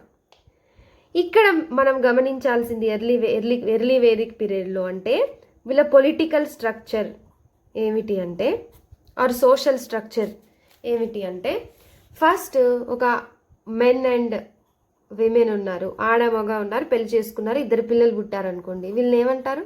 ఒక ఫ్యామిలీ అంటారు. సో బేసిక్ యూనిట్ ఏమిటి? Family or kula. ఇది వెరీ వెరీ ఇంపార్టెంట్ అండి, జాగ్రత్తగా వినండి. Family or kula. కొన్ని ఫ్యామిలీలన్నీ కలిస్తే విష్ ఆర్ క్లాన్, గ్రామ, ఒక గ్రామంగా ఏర్పడింది. ఇక్కడ స్ట్రక్చర్ ఎలా ఉండేది? ఇప్పుడైతే మనకి ఒక రాష్ట్రాన్ని జిల్లాలని మండలాలని గ్రామాలుగా, అంటే కొన్ని గ్రామాలు కలిస్తే మండలం, కొన్ని మండలాలు కలిస్తే జిల్లా, కొన్ని జిల్లాలు కలిస్తే రాష్ట్రం లాగా వీళ్ళకి ఎలా ఉండేది అంటే, కొన్ని ఫ్యామిలీస్ కలిస్తే ఒక గ్రామ, కొన్ని గ్రామాలు కలిస్తే దాన్ని విష్ ఆర్ క్లాన్ అని అనేవారు. కొన్ని విష్ ఆర్ క్లాన్లు కలిస్తే జనా అని అనేవారు. ఓకే, అర్థమైందా అండి? జనా ఇదే లాస్ట్ ఎర్లీ వేదిక్ పీరియడ్కి వచ్చేసరికి జనా. ఎర్లీ వేదిక్ పీరియడ్ వరకు మనం చాప్టర్ 4లో తెలుసుకుంటాం. ఇప్పుడు చాప్టర్ 5 చూడండి, kingdoms, Kings and an early republic. అంటే ఒక రాజ్యము, ఒక రాజు, తర్వాత గణతంత్ర రాజ్యాలు ఎప్పుడు ఆవిర్భవించాయి అనేది చాప్టర్ 5లో తెలుసుకుంటాం. మరి ఎప్పుడు ఆవిర్భవించాయండి అంటే, అవి లాటర్ వేదిక్ పీరియడ్లో వచ్చేసరికి మనకి జన్పదాస్ అంటే ఒక కింగ్డమ్ అనేది ఏర్పడింది. ఈయన రాజు, ఈయన కింగ్ అనేది ఏర్పడిందంతా కూడా లాటర్ వేదిక్ పీరియడ్లో. ఎట్లా అనేది చూద్దాం. ఎర్లీ వేదిక్ పీరియడ్లో నేను ఏం చెప్పాను? కింగ్ అనే ఆయనకు ఒక స్టాండర్డ్ ఆర్మీ లేదు, జస్ట్ ఆయన లిబరల్గా ఉండేది, పెద్ద ఆడంబరాలు లేదు. ఇక్కడ లాటర్ వేదిక్ పీరియడ్కి వచ్చేసరికి చాలా చేంజెస్ వచ్చాయి. మళ్ళీ అగ్రికల్చరల్ మెయిన్ ఆక్యుపేషన్ అయింది. లాటర్ వేదిక్ పీరియడ్కి వచ్చేసరికి చాలా చేంజెస్ వస్తాయి అన్నమాట. ఆ చేంజెస్ అన్నీ కూడా మనం తర్వాత చూద్దాము, అంటే చూసాము ఆల్రెడీ. మనం ఇక్కడ క్రోనలాజికల్ ఆర్డర్లో స్టోరీ తెలుసుకుంటున్నాం. కింగ్, ఇక్కడ ఈయన పవర్ఫుల్ కింగ్ అనేది ఎలా ఆయన ఆవిర్భవించాడు అంటే, లాటర్ వేదిక్ పీరియడ్కి వచ్చేసరికి సాక్రిఫైజెస్ అండ్ రిచువల్స్. ఎవరైతే బిగ్ రిచువల్స్, ఎక్స్పెన్సివ్ రిచువల్స్ని పాటిస్తారో, సాక్రిఫైజెస్ అంటే వధ అని అంటారు, సాక్రిఫైజెస్ అంటే జంతువులని బలి ఇవ్వటం, అలాంటివి చేస్తారో, పూజలు యాగాలు ఎవరైతే చేస్తారో వాళ్ళే పవర్ఫుల్ కింగ్ అన్నట్టుగా లాటర్ వేదిక్ పీరియడ్కి వచ్చేసరికి వచ్చాయి. సో ఇట్లా complex sacrifices and rituals like అశ్వమేధ యాగ, వాజ్పేయ, రాజసూయ, ఇట్లాంటి సాక్రిఫైజెస్, ఈ రిచువల్స్, పూజలు, యాగాలన్నీ కూడా ఎవరైతే చేస్తారో వాళ్ళే కింగ్ అనేది రావటం జరిగింది. ఈయన కింగ్, ఇంత వాళ్ళంతా ప్రజలు అనేదంతా కూడా ఏర్పడింది లాటర్ వేదిక్ పీరియడ్లో. ఇక్కడ అదే చెప్పారు చూడండి, అశ్వమేధ యాగ, హార్స్ సాక్రిఫైస్, సచ్ రిచువల్స్ ఇట్లాంటివి చేశారు. అశ్వమేధ యాగం అంటే ఏంటో ఇక్కడ ఎక్స్ప్లెయిన్ చేశారు. మనం ఆల్రెడీ చూసాం. గుర్రాన్ని వదిలిపెడతారు, ఆ గుర్రంతో పాటు కొంతమంది సైనికులను కూడా పంపిస్తారు. ఆ గుర్రం ఏ రాజ్యాల గుండా అయితే వెళ్తుందో ఆ రాజ్యం అంతా కూడా ఎవరైతే గుర్రాన్ని పంపిస్తాడో ఆ రాజు కిందికి వస్తుంది. ఒకవేళ ఆ రాజు ఆపలేదంటే, ఏ రాజ్యం గుండా అయితే వెళ్తుందో ఆ రాజు గుర్రాన్ని పంపించిన రాజుని ఆయన కన్నా పవర్ఫుల్ అని ఒప్పుకున్నట్టు. ఒకవేళ గుర్రాన్ని ఆపితే గనక వాళ్ళు ఫైట్ చేయాల్సి ఉంటుంది. ఆ తర్వాత ఆ గుర్రాన్ని తీసుకొని వచ్చి అలంకరించి వాటితో పాటు ఇంకా కొన్ని జంతువులను తీసుకొని వచ్చి మంటల్లో పడేసేవాళ్ళు, అట్లా బలిచ్చేవాళ్ళు. ఇట్లా ఎవరైతే సాక్రిఫైసెస్, ఇంకా చాలా రిచువల్స్ ఉంటాయి. ఆ రిచువల్స్ ఏంటో కూడా మనం చదువుకోవాలి. ఓకే, ఆ రిచువల్స్ అయితే ఎవరైతే చేస్తారో వాళ్ళు రాజు అన్నట్టుగా ఉంది ఇక్కడ. తర్వాత మేజర్ చేంజెస్ ఇంకొకటి ఏమిటి అంటే వర్ణ సిస్టమ్, అంటే సోషల్ ఇన్ఈక్వాలిటీస్ అనేవి వచ్చాయి, సామాజిక అసమానతలు. ఈ వర్ణ సిస్టమ్ అనేది అంటే ఇప్పటికీ మనల్ని పట్టి పీడిస్తున్న కాస్ట్ సిస్టమ్కి విత్తనం పడింది ఈ లాటర్ వేదిక్ పీరియడ్లోనే. బ్రాహ్మిన్స్, క్షత్రియాస్, వైశ్యాస్, శుద్రాస్, ఇట్లా ఒక వర్ణ సిస్టమ్ అనేది ఏర్పడింది. ఎర్లీ వేదిక్ పీరియడ్లో చూసుకుంటే ఆక్యుపేషన్ని బేస్ చేసుకునే ఉండేది, నువ్వు ఈ పని చేస్తున్నావు, నువ్వు ఆ పని చేస్తున్నావు అనేది. ఈ లాటర్ వేదిక్ పీరియడ్కి వచ్చేసరికి ఇది ఆక్యుపేషన్ బేస్ చేసుకొని వచ్చింది, హెరిడేటరీ అయిందనమాట.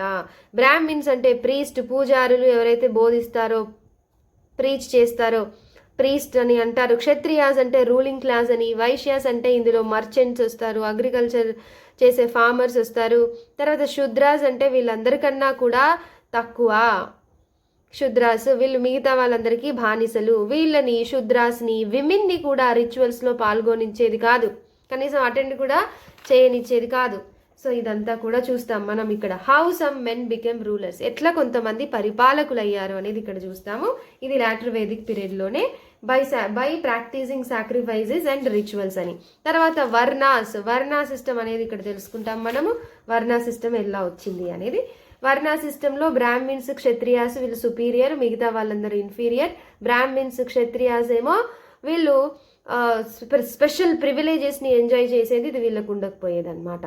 బ్రాహ్మిన్స్ ఏమో ఈ క్షత్రియాస్కి, వీళ్ళు రూలింగ్ క్లాస్ కదా, పరిపాలకులు, నువ్వు ఈ పూజ చేయి, నువ్వు ఈ యాగం చెయ్యి, చేస్తే మొత్తం నీకే. ఈ క్షత్రియాస్కి ఏమిటి ఏకచక్రాధిపత్యం, ఎంత వీలైతే అంతవరకు తన రాజ్యంలోనే. ఓకే, సో ఇక్కడి వరకు మనము వర్ణ సిస్టమ్, లాటర్ వేదిక్ పీరియడ్లో ఉండే వర్ణ సిస్టమ్ వరకు తెలుసుకుంటాము. తర్వాత మనం ఏం చెప్పుకున్నాము, ఎర్లీ వేదిక్ పీరియడ్లో జన అనేది హయ్యెస్ట్ పొలిటికల్ స్ట్రక్చర్లో. ఫ్యామిలీ ఆర్ కుల, గ్రామ, విష్ ఆర్ క్లాన్, తర్వాత జన ఉండేది. ఇది కింగ్స్ ఏం చేంజెస్ వచ్చాయి చూసాము. సాక్రిఫైజెస్, రిచువల్స్, ఈ జంతువులు బలి ఇవ్వటం, వర్ణ సిస్టమ్, సోషల్ ఇన్ఈక్వాలిటీస్ ఇవన్నీ వచ్చాయి. ఈ వేదాలలో ఉండేవన్నీ కూడా బ్రాహ్మిన్స్ వాళ్ళకి నచ్చినట్టుగా, వాళ్ళకి అడ్వాంటేజ్గా తీసుకొని ఇష్టం వచ్చినట్టుగా చెప్పేదన్నమాట. సో ఇదంతా ఇక్కడి వరకు మనం చూసాం. తర్వాత ఈ పొలిటికల్ స్ట్రక్చర్కి రండి. పొలిటికల్ స్ట్రక్చర్కి వచ్చి చూస్తే మనకి ఇక్కడ జన అనేది హయ్యెస్ట్ ఉండేది. ఈ లాటర్ వేదిక్ పీరియడ్కి వచ్చేసరికి జనపదాస్ అంటే కింగ్డమ్స్ అనేవి ఏర్పడ్డాయి. ఇక్కడ చెప్పానా జనపదాస్ అని. జనపదాస్ ఎట్లా ఫామ్ అయ్యాయి అంటే, ఇప్పుడు ఈ జనాస్, ఒక జన వెళ్ళి ఇంకో జనాలో కలిసి, ఒక జన ఇంకొక జనాన్ని తనలో కలుపుకొని, ఇప్పుడు ఎట్లయినా ఆధిపత్య పోరు ఉంటుంది, యుద్ధాలు జరుగుతాయి కదా.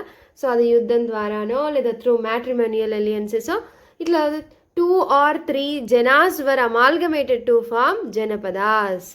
ఈ లాటర్ వేదిక్ పీరియడ్కి వచ్చేసరికి కింగ్డమ్స్ అనేవి ఏర్పడ్డాయి, janapadas. Okay, Rajas who performed these big sacrifices now recognized as being Rajas of Janapadas rather than Janas. జనాస్ అన్నీ కలిసి జనపదాస్గా ఫామ్ అయ్యాయి. ఈ జనపదాలకి రాజులు అనేది ఏర్పడ్డారు. సో ఇట్లా ఒక కింగ్డమ్ ఇలా అనేవి ఏర్పడ్డాయి అన్నమాట. ఓకే, సో జనపదాస్ గురించి ఆర్కలాజిస్ట్ చాలా సెటిల్మెంట్స్ అనేవి ఎక్స్కవేట్ చేశారు అనేది మనం చూస్తామన్నమాట. తర్వాత ఈ లాటర్ వేదిక్ పీరియడ్ ఎండ్ అయ్యే టైంకి అలా మహాజనపదాస్ అనేవి ఫామ్ అయ్యాయి. లాటర్ వేదిక్ పీరియడ్ ఎండ్ అయ్యే టైం కల్లా మహాజనపదాస్ అంటే గ్రేట్ కింగ్డమ్ అని అర్థం. ఎట్లా మహాజనపదాస్ ఏర్పడ్డాయి అంటే జనపదాస్ మధ్య కూడా పోటీ జరుగుతుంది. ఒక జనపద వెళ్ళి ఇంకొక జనపదాస్లో కలిసి 2 or 3 janapadas were amalgamated to form mahajanapadas. అట్లా 16 మహాజనపదాస్ అనేవి ఏర్పడ్డాయి భారతదేశం మొత్తంలో. ఇక్కడ చూస్తారా మీరు ఇంపార్టెంట్ జనపదాస్ అండ్ మహాజనపదాస్ అనేవి ఇక్కడ చూస్తాం. అవంతి, గంధార, తర్వాత వజ్జి, వత్స, అవంతి, కోసల, ఇలా మనకి 16 మహాజనపదాస్ ఏర్పడ్డాయి. ఎన్ని మహాజనపదాస్ ఏర్పడ్డాయండి? 16 మహాజనపదాస్ ఏర్పడ్డాయి. ఈ సిటీస్ అనేవి ఇక్కడికి వచ్చాయి. దీన్ని సెకండ్ అర్బనైజేషన్ అని కూడా అంటారు. మహాజనపదాస్ ఈ టైంకి వచ్చేసరికి క్యాపిటల్ సిటీస్ ఉండేవి వీళ్ళకి. అలా మహాజనపదాస్కి సిటీస్ ఉండేవి, క్యాపిటల్ సిటీస్ ఉండేవి. ఇందులో కొన్ని మోనార్కీ ఉన్నాయి, కొన్ని ఏమో రిపబ్లిక్ కూడా, గణతంత్ర కింగ్డమ్స్, రాజ్యాలు కూడా ఉండేవి. సో దీంట్లో మనము చూసాము. ఇందులో మహాజనపదాస్లో రూలర్స్ హ్యూజ్ ఫోర్ట్స్ని నిర్మించుకున్నారు, బిగ్ ఆర్మీస్ని మెయింటైన్ చేశారు అనేది ఇక్కడ మనము చూసాము. ఓకే, ఇదంతా కూడా చూసాం. మగధ గురించి తెలుసుకుంటాము, వజ్జి గురించి ఈ చాప్టర్ 5లో తెలుసుకుంటాము. నెక్స్ట్ ఈ మహాజనపదాస్ గురించి మనకి తెలియాలి. 16 మహాజనపదాస్ ఫామ్ అయ్యాయా మొత్తం, లైక్ వజ్జి, వత్స, అంగ, కురు, గంధార, కోసల, అవంతి, ఇలా 16 మహాజనపదాస్ ఏర్పడటం జరిగింది. ఈ 16 మహాజనపదాస్కి మధ్య ఆధిపత్య పోరు సాగింది. ఎప్పుడైనా అంతే కదా, మహాజనపదాస్కి, గ్రేట్ కింగ్డమ్స్కి మధ్య ఆధిపత్య పోరు. ఒక మహాజనపద, ఒక కింగ్డమ్ ఇంకొక కింగ్డమ్ని తనలో కలుపుకోవటం, అలా జరిగిందనమాట. ఈ 16 మహాజనపదాస్లో జరిగిన ఆధిపత్య పోరులో ఒక మహాజనపద వెళ్ళి ఇంకొక మహాజనపదలో కలిసి అట్లా 12 మహాజనపదాస్ అనేవి ఎలిమినేట్ అవుతాయి. 12 మహాజనపదాలు ఎలిమినేట్ అయ్యి 4 మహాజనపదాస్ సర్వైవ్ అవుతాయి. ఏమిటి ఆ 4 మహాజనపదాస్ అని అంటే వత్స, అవంతి, కోసల అండ్ మగధ, ఇవి సర్వైవ్ అవుతాయి. ఈ 4 మధ్య కూడా మళ్ళీ ఆధిపత్య పోరు. ఈ ఆధిపత్య పోరులో వత్స వెళ్ళి అవంతిలో, అవంతి వెళ్ళి కోసలో కలిసి ఎట్ లాస్ట్ మగధ ఒక పవర్ఫుల్ ప్రీడామినెంట్ కింగ్డమ్గా ఆవిర్భవిస్తుంది. ఏమిటి? మగధ ఒక ప్రీడామినెంట్ కింగ్డమ్గా అవతరిస్తుంది. నెక్స్ట్ మనము మగధ గురించి తెలుసుకుంటాము. ఈ 16 మహాజనపదాస్ గురించి సిలబస్లో ఉందా? చదవాలి మీరు. ఇందులో 16 మహాజనపదాస్ గురించి లేదు, కేవలం మగధ మరియు వజ్జి గురించి ఉంది. కానీ మీరు ఈ టాపిక్ వచ్చింది కాబట్టి ఇక్కడ చదివేయండి. Okay, yes. నెక్స్ట్ ఈ 16 మహాజనపదాస్లో ఉన్న మగధ ఎంపైర్ గురించి తెలుసుకుంటాం. ఇది పక్కన పెట్టండి, 16 మహాజనపదాస్ గురించి మళ్ళీ వస్తాం ఇక్కడికి. ఇప్పుడైతే జస్ట్ అట్లా పక్కన పెట్టండి.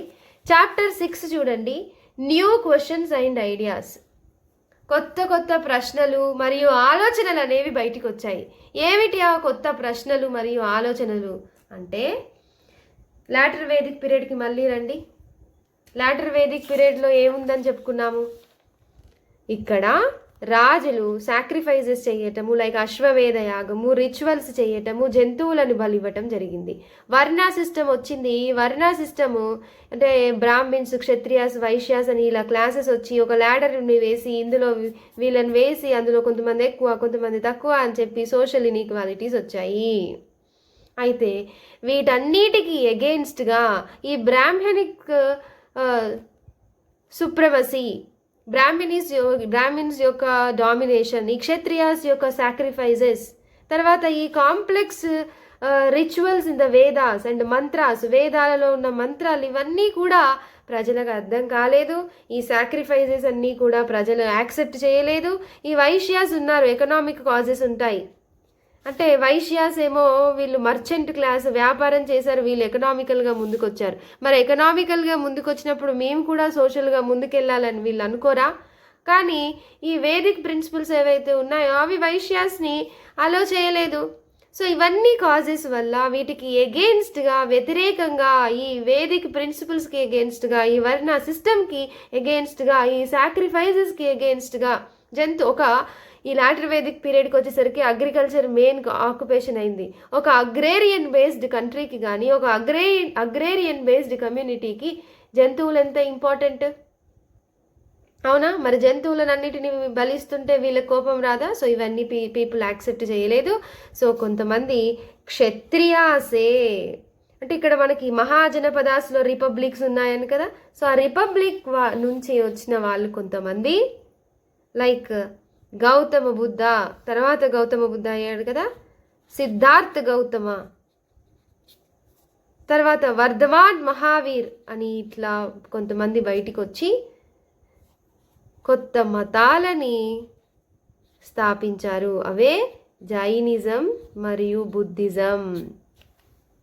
జైనిజం, బుద్ధిజం అనేది very very important topic for examinations. Compulsory ఒక క్వశ్చన్ అయినా కానీ ఇందులో నుంచి వస్తుంది. సో మరి చాప్టర్ 6లో నేర్చుకుంది ఏమిటి? బౌద్ధ మతం గురించే.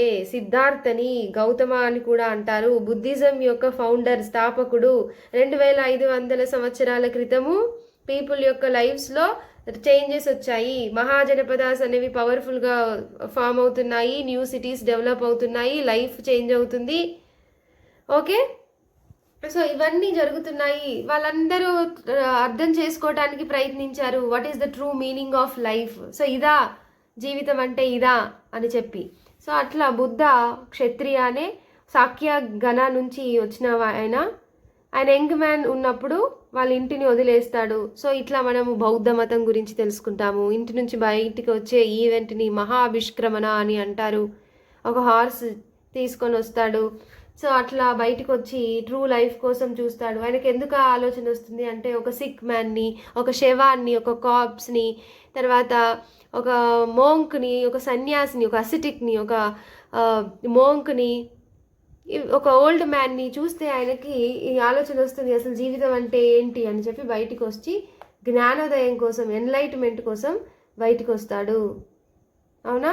సో అట్లా బౌద్ధ మతం గురించి తెలుసుకుంటాము. బౌద్ధ మతంలో ఉన్న సెక్ట్స్ గురించి తెలుసుకుంటాము. మహాయాన బుద్ధిజం, హీనయాన బుద్ధిజం, తెరవద, అవన్నీ కూడా ఇందులో లేవు. కానీ ఇక్కడనే మీరు బుద్ధిజం గురించి కంప్లీట్ చేయాలి. ఎప్పుడొచ్చింది? ఈ లాటర్ వేదిక్ పీరియడ్లో ఉన్న సోషల్ చేంజెస్కి, ఎకనామికల్ చేంజెస్కి. ఇవన్నీ సోషల్ కాజెస్ ఉన్నాయి, ఎకనామికల్ కాజెస్ ఉన్నాయి, రిలీజియస్ అన్రెస్ట్ ఉంది. సో వీటన్నిటికీ అగెయిన్స్ట్గా కొత్త మతాలు వచ్చాయి. నెక్స్ట్ జైనిజం గురించి తెలుసుకుంటాము. ద లాస్ట్, ఇందులో 24 టీచర్స్ ఉంటారు జైనిజంలో. అందులో లాస్ట్ తీర్థాంకర, 24th తీర్థాంకర వర్ధమాన మహావీర. ఈ టైంలో జైనిజం అనేది ప్రొపౌండ్ అయింది. ఓకే, జైనిజమే ముందొచ్చింది, అది మనము గమనించాలి. తర్వాత జైనిజం గురించి తెలుసుకుంటాము. జైనిజంలో ఉన్న వర్ధమాన్ మహావీర్కి ఎలా ఆయనకి జ్ఞానోదయం అవుతుంది, ఆయన ఎప్పుడు బయటకు వస్తాడు, ఆయన ఎప్పుడు చనిపోతాడు, సాలేఖన వ్రతాన్ని ఆచరిస్తాడు. సో ఇట్లా అన్నీ కూడా ఈ జైనిజం గురించి మనం ఇక్కడ తెలుసుకుంటాం అన్నమాట. ఓకే, కొత్త మతాలు బయటకు వచ్చాయి. జైనిజంలో సెక్ట్స్ గురించి తెలుసుకోవాలి. ఏంటి? దిగాంబర, శ్వేతాంబర, ఆ సెక్ట్ ఎందుకు వచ్చింది, ఇదన్నీ కూడా మనము ఈ చాప్టర్లో తెలుసుకుంటాము. సంఘ అంటే ఏంటి, మొనాస్ట్రీస్ అంటే ఏమిటి, మఠాలు అంటే ఏమిటి, బుద్ధిస్ట్ మోంగ్స్ అందరూ ఎక్కడ నివసించేది, జైన మోంగ్స్ అందరూ ఎక్కడ నివసించేది, ఇవన్నీ కూడా చాప్టర్ 6లో తెలుసుకుంటాము. అవునా? సింపుల్. ఇదంతా కూడా క్రోనలాజికల్ ఆర్డర్లోనే తెలుసుకునేది. ఎస్. సో బౌద్ధ మతము, తర్వాత జైన మతం గురించి కంపల్సరీ చదవాలి. మనం కూడా ఒక వీడియో చేద్దాం మన ఛానల్లో. ఓకే, ఇక్కడ వరకు మీకు క్లియర్ అని అనుకుంటున్నా. మహాజనపదాస్ ఏర్పడే ఈ టైంలోనే, 6th century BCE, ఈ టైంలోనే ఒక్కొక్క వైపు మార్పులు వచ్చాయి. జైన మతము, బౌద్ధ మతము అవి ఫ్లోరిష్ అవుతున్నాయి. అవి కొత్త మతాలు ఆవిర్భవించాయి. అలాగే 16 మహాజనపదాల మధ్య ఆధిపత్య పోరు, వీటి మధ్య 4 12 ఎలిమినేట్ అయ్యాయి, 4 సర్వైవ్ అయ్యాయి. వీటి మధ్య కూడా ఆధిపత్య పోరులో మగధ ఎంపైర్ అనేది ఒక పవర్ఫుల్ కింగ్డమ్గా వచ్చిందనమాట. అయితే ఈ మగధని రూల్ చేసిన ఇంపార్టెంట్ డైనెస్టీస్ ఎవరు, ఏ డైనెస్టీలో ఏ రాజు ఉన్నప్పుడు ఏ మహాజనపద వచ్చి మగధలో కలిసింది, ఇవన్నీ కూడా మనం తెలుసుకోవాలి. సో అదంతా మనం డీటెయిల్గా ఇక్కడ చూడము. మగధ ఎంపైర్ గురించి మీరు తెలుసుకోవాలండి.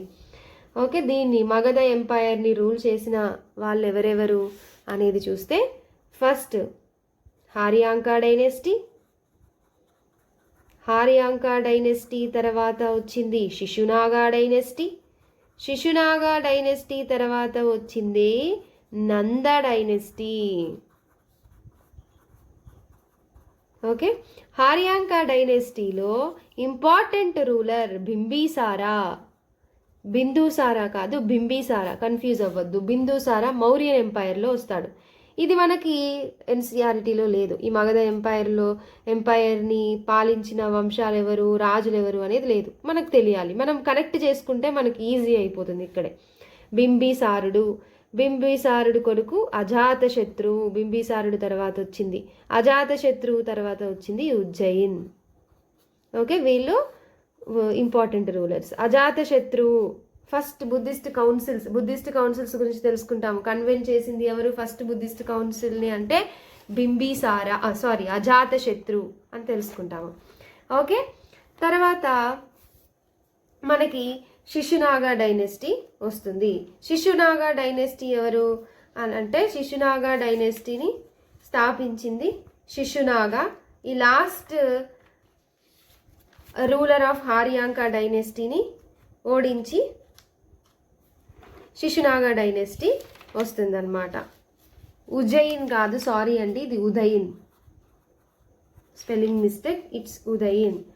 ఓకే, బింబిసారుడు తర్వాత ఉదయిన్ వస్తాడు. ఉదయిన్ తర్వాత మనకి లాస్ట్ రూలర్ ఈ హారియాంకా డైనెస్టీలో నాగదశక. ఈ నాగదశక లాస్ట్ రూలర్. ఈ నాగదశకని ఓడించి ఈయన మినిస్టర్ శిశునాగా స్థాపిస్తాడు. శిశునాగా డైనెస్టీ వస్తుంది. శిశునాగా డైనెస్టీలో ఇంపార్టెంట్ రూలర్స్ ఫస్ట్ శిశునాగా తర్వాత ఆయన ఎవరెవరిని అనెక్స్ చేశాడు. ఈ అవంతి ఉంది కదా, అవంతిని అనెక్సేషన్ జరుగుతుంది ఈయన పీరియడ్లో. తర్వాత మనకు వచ్చింది కాల అశోక సెకండ్ బుద్ధిస్ట్ కౌన్సిల్ని కన్వెన్ చేస్తాడు. ఇది మీకు తెలియాలి, బుద్ధిస్ట్ కౌన్సిల్స్ ఇంపార్టెంట్. కండక్ట్ చేస్తాడు second Buddhist council వైశాలిలో.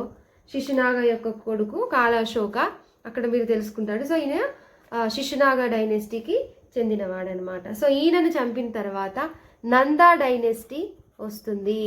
Very important, Nanda dynasty. ఈయన నాన్ క్షత్రియన్ డైనెస్టీ అని అంటారు. నాన్ క్షత్రియన్ డైనెస్టీ అని అంటారు. ఈయన స్థాపించింది ఎవరు అంటే మహాపద్మనంద. నందా డైనెస్టీని స్థాపించింది మహాపద్మనంద. ఈయనని ఎక్రాత్ అని కూడా అంటారు. అలెగ్జాండర్ ఒక దండయాత్ర ఒకవైపు నార్త్ వెస్ట్లో. ఇదంతా మగధ ఎంపైర్. ఇదంతా ఎక్కడుందండి మ్యాప్లో? మగధ ఎంపైర్ అనేది మీరు చూసుకోవాలి. మగధ ఎంపైర్ ఏడుంది అని చూసుకుంటే ఈ మ్యాప్ కనిపిస్తుందా? ఇక్కడ ఇది ఎంపైర్ ఆఫ్ అశోక. కానీ మీరు ఇది ఇక్కడ చూడండి, మగధ కనిపిస్తుందా? మగధ ఇక్కడుంది. ఇక్కడ చూస్తే మనకి హిమాలయాస్ ప్రొటెక్ట్ చేస్తున్నాయి. ఇక్కడ హిమాలయాస్ ఉంటాయి, ప్రొటెక్ట్ చేస్తాయి కదా. కానీ ఇక్కడ నార్త్ వెస్ట్లో చూసుకుంటే ఫారెన్ ఇన్వేషన్స్ జరుగుతూనే ఉంటాయి. పర్షియన్లు మరియు గ్రీకుల దండయాత్ర అనేది జరుగుతూనే ఉంటుంది. ఇదంతా వేరే టాపిక్, ఇక్కడ లేదు. ఇది మీరు చూసుకోవాలి. పర్షియన్స్ మరియు గ్రీకుల దండయాత్ర ఇన్వేషన్స్ గురించి మీరు ఇది చూసుకోవాలి. ఓకే, ఇక్కడ ఈ అలెగ్జాండర్ అనేది దండయాత్ర జరుగుతుంటే ఈయన ఆపుతాడనమాట. అలెగ్జాండర్ దండయాత్ర చేస్తుంటే ఎవరు? నందా డైనెస్టీలోని మహాపద్మనంద. ఓకే, మహాపద్మనంద తర్వాత వచ్చిన ఇందులో లాస్ట్ రూలర్ ఎవరంటే నందా డైనెస్టీ. ఇంకా కొంతమంది రూలర్స్ వస్తారు. లాస్ట్ రూలర్ ఎవరంటే నందా డైనెస్టీ.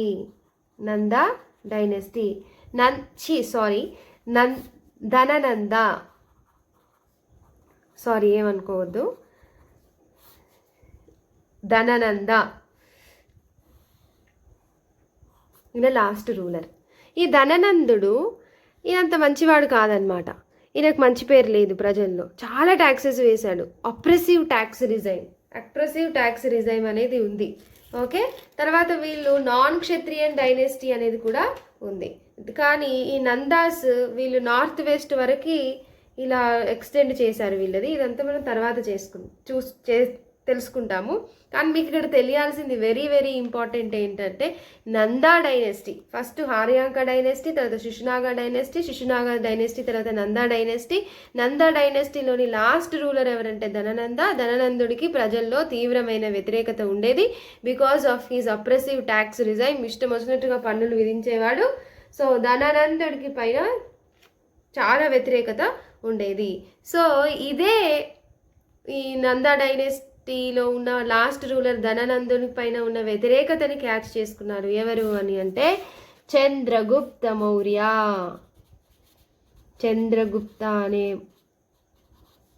మౌర్య అనే ఈ వ్యక్తి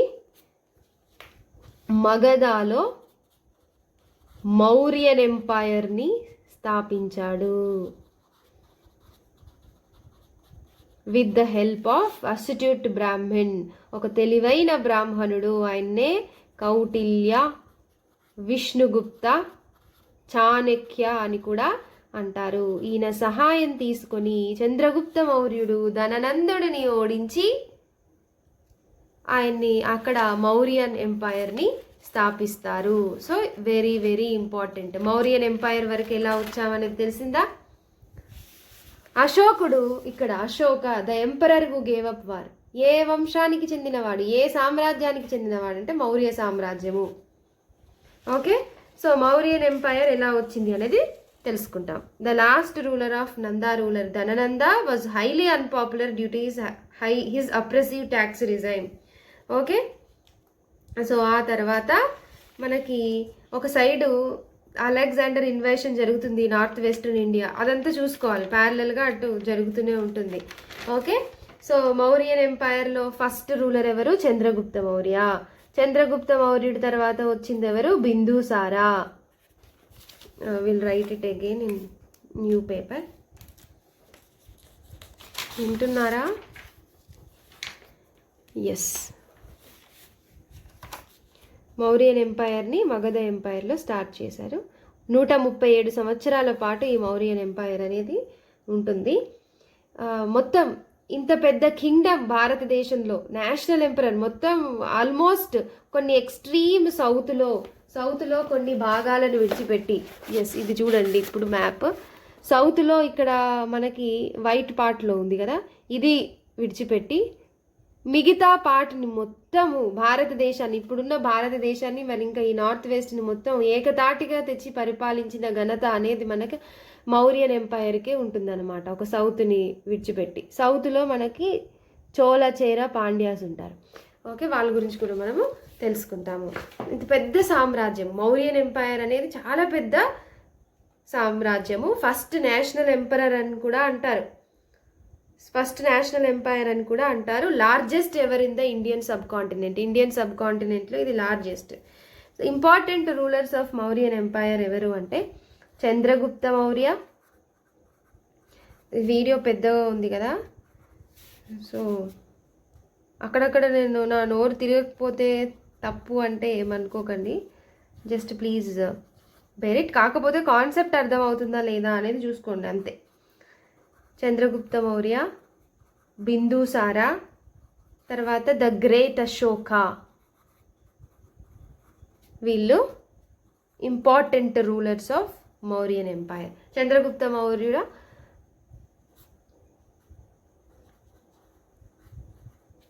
జైనిజంలోకి వెళ్తాడు, సాలేఖన వ్రతాన్ని ఆచరిస్తాడు, భాద్రబాహు ఆయన సహాయంతో వెళ్తాడనమాట, జైనిజంలోకి వెళ్తాడు. చంద్రగుప్త మౌర్య తర్వాత బిందుసారుడు వస్తాడు. మళ్ళీ ఇక్కడ మనకి ఇంపార్టెంట్ థింగ్ మనం తెలుసుకోవాల్సింది ఏమిటి అంటే నార్త్ వెస్ట్లో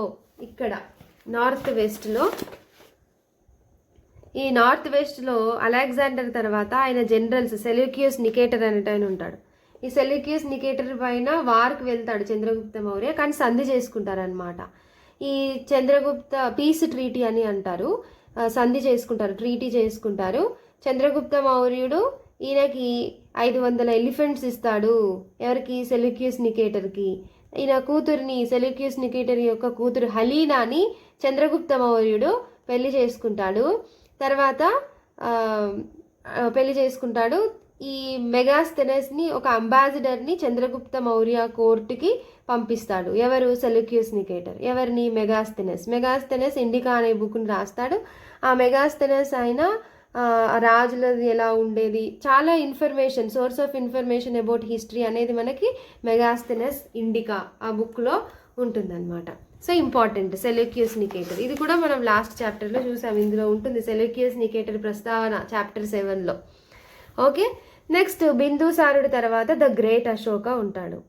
బిందుసారుడు తన పీరియడ్లోనే అశోకాని ఉజ్జయినికి గవర్నర్గా పెట్టుకుంటాడనమాట. ప్రావిన్సెస్ ఉండేవి, ప్రావిన్సెస్కి గవర్నర్గా ఉంటాడనమాట. అయితే అశోక అంత ఈజీగా ఏమీ గద్దెకెక్కడనమాట. ఆయన తన అన్నలను చాలామంది చంపి అధికారాన్ని చేపట్టారని కూడా అంటారు. అయితే అశోకుడు నీ ప్రియదర్శి, అశోక ప్రియదర్శి అని కూడా అంటారు. ద గ్రేట్ అశోక గురించి మనము చాలా తెలుసుకుంటాం. అశోకుడు రోడ్డుకి ఇరువైపున చెట్లు నాటించెను అని మనం తెలుసుకుంటాం కదా. మన నేషనల్ ఎంబ్లం కూడా అశోకాస్ లయన్స్ క్యాపిటల్ సారనాథ్ స్తూప, అక్కడి నుంచే మనం అడాప్ట్ చేసుకున్నాము అని 26 జనవరి 1950 నేషనల్ ఎంబ్లమ్ని అని. ఓకే, తర్వాత సత్యమేవ జయతి ఎక్కడి నుండి తీసుకున్నామంటే ఉపనిషద్, ముండక ఉపనిషద్ నుంచి తీసుకుంటాం మనం. వేదాసు, శృతి లిటరేచర్, స్మృతి లిటరేచర్ అది కూడా ఇందులో వస్తుంది. మీరు తర్వాత చదువుకోవాలి, జాగ్రత్తగా చూసుకొని ఇందులో ఏముంది అనేది. ఓకే, అయితే అశోకుడు ఫస్ట్ మంచివాడు ఉండేది కాదు, అప్రెసివ్ లీడరే. చంద్ అశోక, క్రూయల్ అశోక అని పేరు తెచ్చుకున్నాడు. ఆ తర్వాత ఏమైంది అని అంటే, ఒకసారి అశోకుడు పీరియడ్, ఇదంతా అశోకుడి కాలంలో అశోకుడి సామ్రాజ్యం, మౌర్యన్ ఎంపైర్ ఇదంతా విస్తరించి ఉంటుంది ఎక్స్ట్రీమ్ సౌత్ని విడిచిపెట్టి. ఇక్కడ ఇప్పుడున్న modern day Orissa and northern part of ఆంధ్రప్రదేశ్లో కలిపి కళింగ అనేవాళ్ళు అనమాట. చూసారా, ఇక్కడ కళింగ ఉంది. ఈ కళింగ అనేది సీ రూట్ని కంట్రోల్ చేస్తుంది. ఇక్కడికి సముద్రం సైడ్ వెళ్ళాలంటే కళింగ నుంచే వెళ్ళాలన్నమాట. అయితే ఈ అశోకుడు ఏం చేస్తాడంటే, ఈ కళింగ అనేది ఇండిపెండెంట్ ఫ్యూడల్ కింగ్డమ్. ఈ ఇండిపెండెంట్ కింగ్డమ్ పైన యుద్ధాన్ని ప్రకటిస్తాడు. ఎవరు? అశోకుడు. కళింగ యుద్ధం అని అంటారు. Very very important this is Kalinga యుద్ధం. అశోకుడిని గొప్ప రాజుని చేస్తుంది. అశోకుడు మారుతాడు ఎక్కడ అంటే ఈ కళింగ వారులోనే, కళింగ యుద్ధం. ఓకే, ఈ కళింగ వార్లో యుద్ధం జరుగుతుంటే రక్తపాతం, అంటే bloodiest war in the Indian history, bloodshed అనేది ఇక్కడ జరిగింది. తీవ్రమైన రక్తపాతం, వేల మంది చనిపోయారు, లక్షల మంది చనిపోయారు, ఎంతో మందికి గాయాలయ్యాయి. ఇంతకు ముందు వరకు, కళింగ వార్ కన్నా ముందు వరకు అశోకుడు అనేది క్రూయల్ ఉండేది. ఆయన చాలా మందిని హింసించేది. తన ప్రిజనర్స్కి సపరేట్గా ఒక ఛాంబర్ని పెట్టి శిక్షించేది అనమాట. ఎవరైతే జైల్లో ఉంటారో వాళ్ళకి సపరేట్ ప్రిజన్ని ఏర్పరిచి, అంత క్రూరంగా ఉండే రాజు ఈ కళింగ యుద్ధంలో జరిగిన రక్తపాతాన్ని చూసి కరిగిపోతాడు. అసలు ఏంటిది, ఎందుకు ఇది, అసలు ఇదా ఆక్రమణ అంటే, కంకెస్ట్ అంటే ఇదా కాదు అని కళింగ యుద్ధం తర్వాత అశోకుడు మారిపోతాడు, ధర్మం వైపు వెళ్తాడు, నాన్ వైలెన్స్కి వస్తాడు. అప్పటి వరకు వాయిలెన్స్ ఉండే, ఇప్పుడు నాన్ వైలెన్స్కి వస్తాడు. ఆ తర్వాత బౌద్ధ మతంలో చేరుతాడు. అశోకాస్ యొక్క ధర్మం గురించి మనం తెలుసుకుంటాము. అశోకాస్ ధమ్మ, సాంస్క్రిట్లో ధమ్మ అని అంటారు, ధర్మం అని అంటారు. సో అశోకుడు చాలా టీచ్ చేస్తాడు, నాన్ వైలెన్స్కి వస్తాడు. తర్వాత నాన్ వెజ్ కూడా తినడు. అంత క్రూయల్ అయిన రాజు కళింగ యుద్ధం తర్వాత మారుతాడు.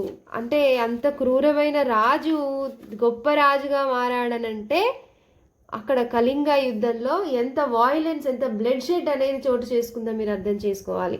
ఇంకేమీ యుద్ధాలు నేను చెయ్యను అని పాసిఫిస్ట్ పాలసీకి వస్తాడనమాట. అంటే యుద్ధాలు అనేవి కరెక్ట్ కాదు అని బిలీవ్ చేసే ఐడియాలజీని పాసిఫిజం అని అంటారు. సో తర్వాత పాసిఫిస్ట్ అవుతాడు. He is the only king in the history of the world who gave up conquest after winning a war. యుద్ధంలో గెలుస్తాడు కానీ కంకెస్ట్ చేయకుండా, ఆక్రమణ చేయకుండా ఆపేస్తాడు. సో అట్లా చేసిన రాజు ఎవరు అంటే అశోక. తర్వాత అశోకాస్ యొక్క ధమ్మ గురించి మనము ఇక్కడ తెలుసుకుంటాం అన్నమాట. ఓకే, అశోక ఏమేమి చెప్తాడు అనేది. అన్ని రిలీజియన్స్ ఈయన బౌద్ధ మతాన్ని ఆచరించినప్పటికీ కూడా అన్ని మతాలని ఈక్వల్గా చూడాలి అన్నట్టుగా చూస్తాడు, టాలరేట్ చేయాలంటాడు. సర్వెంట్స్ని, తర్వాత పని వాళ్ళు ఎవరైతే ఉంటారో ప్రతి ఒక్కరిని సమానంగా చూడాలి, అందరూ ఈక్వలే అని చెప్తాడనమాట. Ashoka's dhamma did not involve worship of a గాడ్ని నమ్మటము, సాక్రిఫైజెస్ చేయటం ఇలాంటివి ఏమీ లేదు. ఇవన్నీ కూడా శిలాశాసనాలపైన రాస్తాడు, ఎందుకంటే తన పిల్లలు మనవళ్ళు తర్వాత అందరూ కూడా వాటిని ఫాలో అవ్వాలి, యుద్ధం అనే ఆలోచననే ఎవరికి రావద్దు అని దమ్మ అటు వస్తాడు, ధర్మాన్ని వైపు వస్తాడు, పీస్ అంటాడు. తర్వాత అందరికీ కూడా రోడ్డుకి ఇరువైపున చెట్లు నాటుతాడు, వెల్స్ని నిర్మిస్తాడు, ప్రజలందరినీ బాగా చూసుకుంటాడు అనమాట. అందుకే గొప్ప రాజు అయ్యాడు. ఇదంతా కూడా మనము ఈ చాప్టర్ 7లో తెలుసుకుంటాము. ఓకే, చాప్టర్ 7 వరకు ఏం జరిగిందో అర్థమైందా? ఎస్, ఇదంతా మౌర్యన్ ఎంపైర్లో భాగంగా తెలుసుకుంటాం. అశోకాస్ టీచింగ్ తర్వాత అశోకుడు చనిపోతాడనమాట. అశోకుడు చనిపోయిన తర్వాత మౌర్యన్ ఎంపైర్ అనేది 2 భాగాలుగా విడిపోతుంది. Western Mauryan empire and eastern parts, western part and eastern పార్ట్స్గా విడిపోతుంది. వెస్ట్రన్ పార్ట్స్ అండ్ ఈస్టర్న్ పార్ట్స్గా విడిపోతుంది. లాటర్ మౌర్యన్ పీరియడ్ అవుతుంది. లాటర్ మౌర్యాస్ అంటే ఈయన తర్వాత వచ్చిన కొడుకులు మనవళ్ళు అందరూ కూడా అశోకుడు తర్వాత అంత స్ట్రాంగ్ మౌర్యన్ ఎంపైర్లో ఎవరూ లేరు, అందరూ కూడా వీక్ సక్సెసర్సే. అంత పెద్ద సామ్రాజ్యాన్ని నిలబెట్టే అంత సత్తా ఏ ఒక్క రాజు కూడా అశోకుడి తర్వాత లేదు. అట్లా మౌర్యన్ ఎంపైర్ అనేది పతనం అవుతుంది, డిక్లైన్ అవుతుంది. అశోకుడు చనిపోయిన తర్వాత అన్ని ప్రోవిన్సెస్ అన్నీ కూడా ఇండిపెండెన్స్ని, స్వాతంత్రాన్ని ప్రకటించుకుంటాయి. కళింగ కూడా ఇండిపెండెంట్ అవుతుంది. అలాగా అన్ని చిన్నవి కూడా వస్తాయి. ఓకే, ఎందుకు ఈ అశోకన్ చనిపోయిన తర్వాత లేకపోతే అశోకన్ పీరియడ్లో ఈ మౌర్యన్ ఎంపైర్ అనేది ఎందుకు పతనమైంది అంటే చాలామంది చాలా థియరీస్ చెప్తారనమాట. అశోకుడు ధర్మం వైపు వెళ్ళి బౌద్ధ మతంలో చేరి వీక్ అయిపోయాడు. నార్త్ వెస్ట్లో చాలామంది, ఇప్పుడు నార్త్ వెస్ట్లో అంటే మీరు తెలుసు కదా, ఇటు సైడ్ వాయువ్య భారతదేశంలో నార్త్ వెస్ట్లో చాలామంది ఫారినర్స్ గ్రీకులు, ఇండో గ్రీకులు వీళ్ళందరూ కూడా దండయాత్రలు జరుగుతూనే ఉన్నాయి. ఇవన్నీ కూడా పట్టించుకోలేదు. ధర్మం అని ధర్మం వైపే ఉన్నాడు, యుద్ధాలు చేయలేదు, అందుకే వీక్ అయిపోయింది. అందరూ ఇండిపెండెన్స్ని డిక్లేర్ చేసుకున్నారు. మొత్తము డిసింటిగ్రేషన్ అనేది జరిగింది అనేది చెప్తారనమాట. సో అట్లా లాస్ట్ మౌర్యన్ రూలర్ ఎవరు అని అంటే అందరూ వీక్ సక్సెసర్సే వచ్చారు అశోకుడి తర్వాత. Brihadratha was the last ruler of Mauryan Empire. ఎవరు? బృహద్రథ. ఈ బృహద్రథని ఓడించి బృహద్రథ యొక్క మినిస్టరే, ఆయన పేరు ఏమిటి అంటే మనకి ఇక్కడ వచ్చేది పుష్యమిత్రశుంగ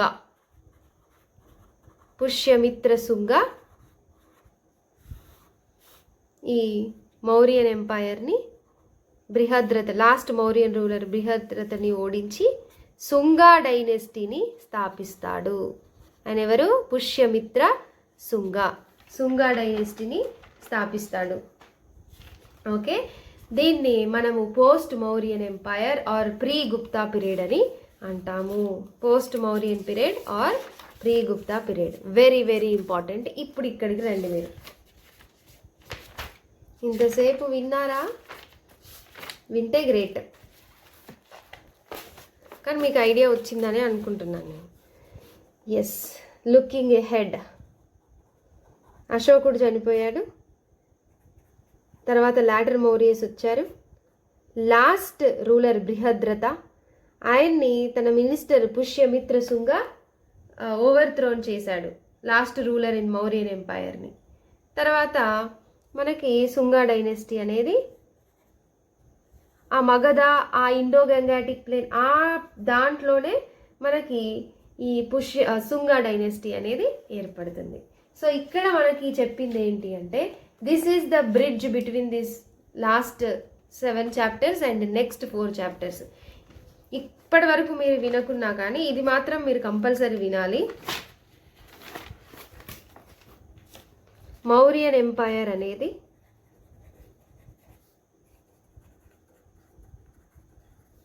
185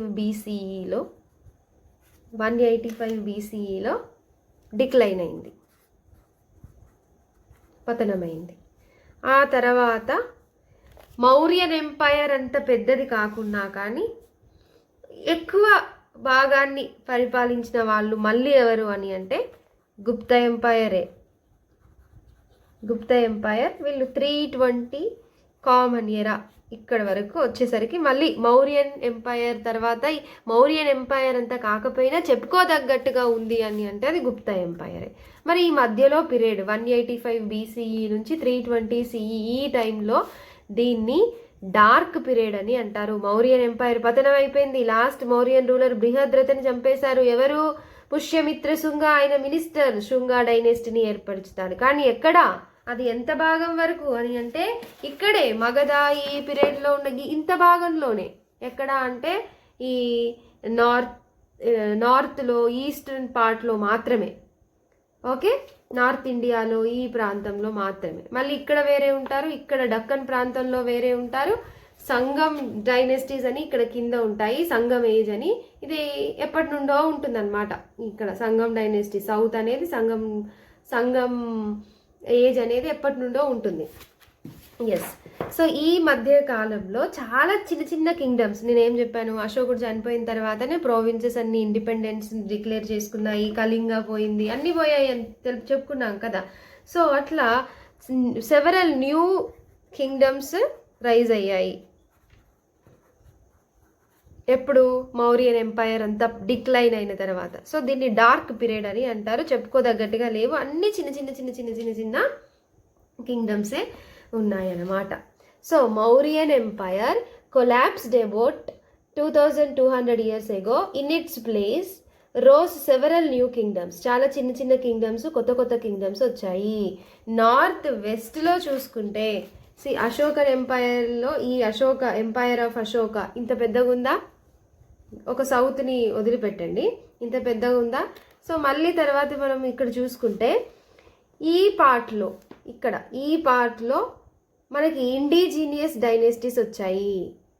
ఇండిజీనియస్ డైనెస్టీస్ ఎక్కడ?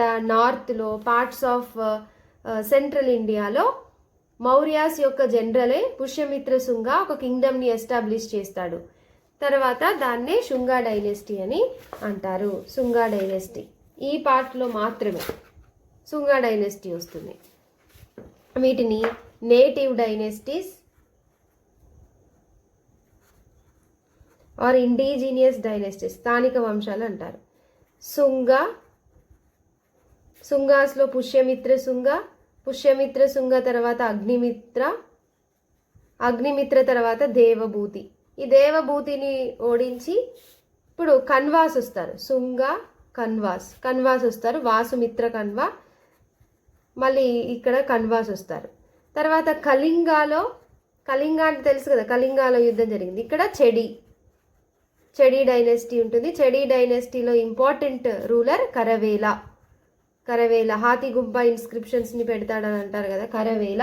సో ఇక్కడ వరకు చూస్తే మనకు శుంగా డైనెస్టీ తర్వాత కన్వా డైనెస్టీ తర్వాత చెడి డైనెస్టీ అనేది ఇక్కడ ఉంటుంది.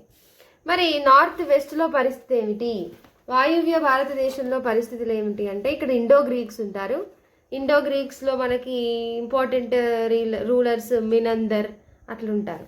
తర్వాత ఇండో గ్రీక్స్ తర్వాత షాకాస్ వస్తారు. ఇండో గ్రీక్స్ తర్వాత షాకాస్ తర్వాత పార్థియన్స్ తర్వాత మనకి కుషనాస్ ఉంటారు. కుషనాస్లో ఇంపార్టెంట్ రూలర్స్ ఎవరంటే కనిష్క. 4th బుద్ధిస్ట్ కౌన్సిల్ని కన్వెన్స్ చేసింది ఎవరు అంటే కనిష్క అన్నమాట. తర్వాత దక్కన్ ప్రాంతంలో ఏంటి పరిస్థితి? మరి ఈ దక్కన్ ప్రాంతంలో డెక్కన్ ప్లేట్యూ, ఇక్కడ పెనిన్సులర్ ప్లేట్యూ, ఈ ప్రాంతంలో శాతవాహనాస్ ఉన్నారు. అయితే ఈ శాతవాహనాస్ మౌర్య కాలంలో నుంచే ఉన్నారు పరిపాలనలో, కానీ ఫ్యూడేటరీస్గా, సామంతులుగా ఉండేది. ఈ మౌర్యన్ ఎంపైర్ డిక్లైన్ అయిన తర్వాత వీళ్ళు ఇండిపెండెన్స్ని డిక్లేర్ చేసుకున్నారు. ఎవరు? శాతవాహనస్. దక్కన్ ప్రాంతంలో శాతవాహనస్ ఉన్నారు. మరి ఇక్కడ ఎవరున్నారంటే సంగం డైనెస్టీస్, సంగం ఏజ్ అని అంటారు. ఇక్కడ చోళ, చేర, పాండ్యాస్ ఎప్పటి నుండే ఉన్నారు. అవి ఫ్లోరిష్ అవుతూనే ఉన్నాయి ప్యారలల్గా ఎప్పటి నుండో. ఈ సంగం ఏజెస్ గురించి తెలుసుకుంటాం. సో ఈ లుకింగ్ ఎహెడ్లో మనం ఏం నేర్చుకుంటాము? మౌర్యన్ ఎంపైర్ డిక్లైన్ అయిన తర్వాత మనకి ఈ నార్త్లో సెంట్రల్ ఇండియాలో ఒక వైపు చూసుకుంటే సుంగా డైనెస్టీ, తర్వాత కన్వా డైనెస్టీ, ఒరిస్సా ప్రాంతంలో చెడి డైనెస్టీ ఉంది. నార్త్ వెస్ట్లో చూసుకుంటే మనకి ఇండో గ్రీక్స్ తర్వాత షాకాస్ తర్వాత పార్థియన్స్, పహల్వాస్ అని కూడా అంటారు. తర్వాత కుషనాస్ ఉన్నారు. దక్కన్ ప్రాంతంలో చూసుకుంటే శాతవాహనాస్ ఉన్నారు. శాతవాహనాస్ తర్వాత వాకాటకాస్ వస్తారు. అదంతా కూడా మనం తర్వాత చూస్తాము. సెంట్రల్ అండ్ వెస్ట్రన్ ఇండియాస్లో పవర్ఫుల్ అవుతారు. న్యూ రూలింగ్ ఫ్యామిలీ వస్తుంది. ఇంకా సౌత్లో చూసుకుంటే చోళ, చేర, పాండ్యాస్ ఉంటారు. సో ఇది మనం తెలుసుకోవాలి. అయితే దీన్ని డార్క్ పీరియడ్ అని అంటారని తెలుసుకున్నామా? ఇది డార్క్ పీరియడే కానీ ఇక్కడ పొలిటికల్గా అన్ని చిన్న చిన్నవే ఉన్నప్పటికీ కూడా socio economical developments, cultural developments అనేవి చెప్పుకోదగినవే ఈ కాలంలో. అంటే గుప్తులు వచ్చే కాలం వరకు కూడా ఉంటుందన్నమాట. గుప్తులు వచ్చే కాలం వరకు ఉంటుంది. ఈ తర్వాత ఈ గుప్తా పీరియడ్ అనేది స్టార్ట్ అవుతుంది. మౌర్యులు అంత పెద్ద రాజ్యం కాకపోయినా అంత రేంజ్లో చెప్పుకోదగ్గ రూలర్ ఏంటి అంటే మళ్ళీ గుప్తాసే. Okay, yes. Gupta empire contemporaries, Vakatakas, ఇవన్నీ కూడా మనం తర్వాత తెలుసుకుంటాం. గుప్తా ఎంపైర్ గురించి తర్వాత తెలుసుకుంటాం. సో ఇక్కడి వరకు మీరు గుప్తా ఎంపైర్ వరకు తెలుసుకున్నట్టే. ఇదంతా కూడా క్రోనలాజికల్ ఆర్డర్లోనే తెలుసుకున్నాం మనం. ఓకే, అర్థమైందా? అయితే మరి చాప్టర్ 8లో ఏం తెలుసుకుంటామనంటే చాలా చేంజెస్ ఇక్కడ జరిగాయి. ఆర్డినరీ మెన్, ఉమెన్ చాలా మేజర్ రోల్ని ప్లే చేశారు. అగ్రికల్చర్లో గ్రోత్ అయింది, న్యూ టౌన్స్ వచ్చాయి, క్రాఫ్ట్ ప్రొడక్షన్ జరిగింది, ట్రేడింగ్ బాగా ఇంప్రూవ్ అయింది, ఎక్స్ప్లోర్ అయింది. ల్యాండ్ రూట్స్, సిల్క్ రూట్ అని అంటారు, ఈస్ట్ ఆఫ్రికాకి, సౌత్ ఈస్ట్ ఏషియాకి, ఇవన్నీ కూడా మనం తెలుసుకుంటాం అనమాట. చాలా స్తూపాస్ వచ్చాయి, చాలా సైంటిఫిక్ డిస్కవరీస్ అనేవి ఇక్కడ జరిగాయి. సోషియో ఎకనామిక్ చేంజెస్ ఈ మౌర్యన్ ఎంపైర్ డిక్లైన్ అయిన తర్వాత గుప్తా ఎంపైర్ వచ్చే కాలంలో దీని డార్క్ పీరియడ్ అయినప్పటికీ కూడా ఇక్కడ సోషియో ఎకనామిక్ చేంజెస్ అయ్యాయి. ట్రేడ్ అనేది బాగా ఇంప్రూవ్ అయింది. సో ఈ కమింగ్ 2 చాప్టర్స్లో మనం అదే తెలుసుకుంటాం అనమాట. చాప్టర్ 8లో ఇక్కడ ఏం చెప్పారు? Keep this in mind as you read in the rest of the book. ఈ పేపర్ని మీరు మొత్తం చదివింది, ఇక్కడ ఉన్న ఇంపార్టెంట్ చేంజెస్ అన్నిటి కూడా మైండ్లో పెట్టుకొని రెస్ట్ ఆఫ్ ది బుక్ని మనం చదవాల్సి ఉంటుంది. Okay, yes. Iron tools and agriculture అనేటివన్నీ కూడా మనం తెలుసుకుంటాం. ఇరిగేషన్ ఎట్లయింది, ఈ పీరియడ్లో ఏం చేంజెస్ వచ్చాయి, వెనుకటి నుంచి అంటే మళ్ళీ మనము ఇండస్ వ్యాలీ సివిలైజేషన్ నుంచి అప్పటి నుంచి స్టోన్ టూల్స్లో ఏమేం మార్పులు వచ్చాయి అవన్నీ కూడా తెలుసుకుంటాము. ఈ స్టోన్ ఏజ్ తర్వాత వచ్చేది మనకి నియోలిథిక్ పీరియడ్ తర్వాత చాల్కోలిథిక్, అది Indus valley civilisation pre Harappan ఫేజ్కి అప్లై అవుతుంది. ఐరన్ ఏజ్ అనేది వేదిక్ సివిలైజేషన్తో స్టార్ట్ అవుతుంది. ఇప్పుడు ఐరన్ ఏజ్ ఇంకా కంటిన్యూ అవుతూనే ఉంటుంది అనమాట. ఐరన్ ఎప్పుడు యూజ్ చేశారు, ఇందులో మార్పులు ఏమేమి జరిగాయి, విలేజెస్ ఎలా ఉండేవి, విలేజెస్లో ఎవరు నివసించారు, ఈ పీరియడ్లో వచ్చిన మార్పులన్నీ కూడా మౌర్యన్ ఎంపైర్ తర్వాత గుప్తా ఎంపైర్ తర్వాత ఏమేం మార్పులు వచ్చాయి, ఇంతకుముందు ఎలా ఉండేది అన్నీ కూడా చూడండి. మౌర్యన్ ఎంపైర్కి గుప్తా ఎంపైర్ ఈ మధ్య కాలంలో ఏమేం మార్పులు వచ్చాయి ఇవన్నీ కూడా చూస్తాం. తర్వాత ట్రేడ్ ఎలా ఉంది అనేది చాప్టర్ 9లో తెలుసుకుంటాము. పిలిగ్రిమ్స్ ఏమేమి వచ్చాయి అనేది ఈ 2 చాప్టర్స్లో తెలుసుకుంటాము. So this is the theme of the chapter and మీకు అర్థమైందనే నేను అనుకుంటున్నాను. సో ఇది చదివితే మీకు ప్రాచీన భారతదేశ చరిత్ర అర్థమైనట్టే. ఓకే, ఏమైనా డౌట్స్ ఉంటే కింద అడగండి. నెక్స్ట్ మనము గుప్తుల పీరియడ్ గురించి, గుప్తుల కాలం గురించి ఒక సపరేట్ వీడియో చేద్దాం. That's it. Thank you. Chapter 8తో రేపు కలుద్దాం. That's it. నా ఎక్స్ప్లెనేషన్ నచ్చితే please do subscribe to Diksha Academy. Thank you.